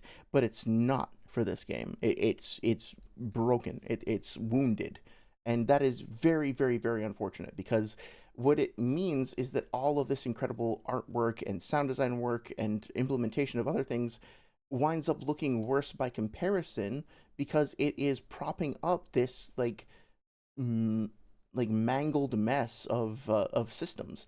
And look, just to be very clear, I don't really blame anybody on the Halo Studios side for that, because I know for a fact that there are plenty of extremely talented coders that worked very hard on that project. Coders who are more technically minded, who are smarter, who are more experienced, and who get the technical side of game development better than I do. I am in no way whatsoever saying I could do a better job. I can't. Like, I know that for a fact. But so it's not their fault per se. It's just due to the nature of the project, and I think maybe understaffing, underfunding, some combination of that and lack of coordination. Um, the however we got there, unfortunately, the place that we are is in a place where these systems just aren't competitive with their predecessor from 25 years ago. And that's not pointing a finger at anybody. That's just saying that, like, that's the fact of the matter, right? And so that's a fail. That's not a win condition at all. I don't know what it's going to take to fix that. I don't know what it would have taken to have fixed that. My intuition would be to say, like, it probably would have made sense to just rebuild everything in Unreal from the ground up. But that's obviously a much more massive undertaking. If you can't do that, then just to make sure that there is a one-to-one parallel with what's happening in the Reach version of Blam, with regards to the Halo CE version of Blam, so that you're not just like importing the logic and the timing and stuff for characters from the spin-off of two sequels later down the road, right? Like the stuff that should be imported into the engine should be the exact behaviors of the first game as much as possible. And like I think maybe next time we'll start off by playing a little Reach to compare. But like these do not feel the characters in the remake do not feel like Halo CE characters. They maybe feel kind of like Reach characters, but the encounter design is also completely fucked. Like you'll see this as once we get to the flood levels, especially. But like in the remake, they just constantly throw wave after wave after wave of enemy at you, but it never really feels like the waves of enemies that you're getting, like the squadrons that are deployed, have any real cohesion or design to them. Like sometimes they will. Sometimes you'll be like, okay, well there's like an elite with white armor, or there's a gold one with a sword over there, and like so like there's clearly some squad dynamics, but I think it just gets hard to track because when you're fighting like 30 enemies at a time, and there's so many enemies on screen, so much happening, that the fucking frame rate is chugging, like chugging. Then it's really hard to make out what exactly is happening in the squadron to be able to detect any meaningful dynamics in the first place. So maybe there is actually some extremely clever coordinated stuff going on there, but I'm not seeing it. I'm not feeling it as a player. So what can I say? What would be a 7.5 out of 10, coming from a scrappy new indie developer, to me feels like a 6 out of 10 at best. And most of that credit is going to artists and sound designers and stuff like that. Um, and well, let me be clear. It goes to everybody on the team equally, right? Like I'm thoroughly confident that every individual person who contributed their work on the project worked really hard and cared a lot and really busted their ass to make the game as good as it could be. Genuinely believe that. So what happened then? Well, something happened, then I'm not sure what. Some disconnect happened between their awesome work and this final delivered product. And I keep coming back to, I think it was just a lack of like upper management coordination and synchronicity between departments. I think that the individual packets that were rendered by individuals or even individual small teams, outsourcers especially, were done well, but then they didn't make it to where they needed to go. Everybody did their homework just fine, but they weren't empowered and encouraged to then reach out and make sure that the homework synced in, locked in correctly with the work that other teams were doing. There was not enough synergy between the teams. There was not enough like cross communication, and it just like didn't come together in the end. Lesser than the sum of its parts. So, I hope that anybody who sees this will understand that I actually have a lot of like a deep respect for Halo Studios in terms of like the individual developers working there. But I think something failed to come together, and resulted in this product being far less than what it could be. Setting aside any discussion even about like, okay, what could this have been if they really pushed everything to the max, right? Like, I'm just talking about like getting this game to be competitive with its predecessor, let alone all the cool stuff that they could have added. It just strikes me as a huge missed opportunity. So I do think I want to do one more session of this because I want to play some Reach and I want to really pay attention to like the squad dynamics and the AI intelligence and stuff like that. The artificial intelligence, just like how enemies work and how they play in that title. Since that's the engine that the remake is using anyway. And then moving on from there, probably go back to some Naruto stuff for a few streams, and then got some other stuff down the pipe. But yeah, I appreciate everybody hanging out tonight. I hope you guys are all doing well. I will see you on Thursday. Take care. Be well. Bye bye. Good night. Bye.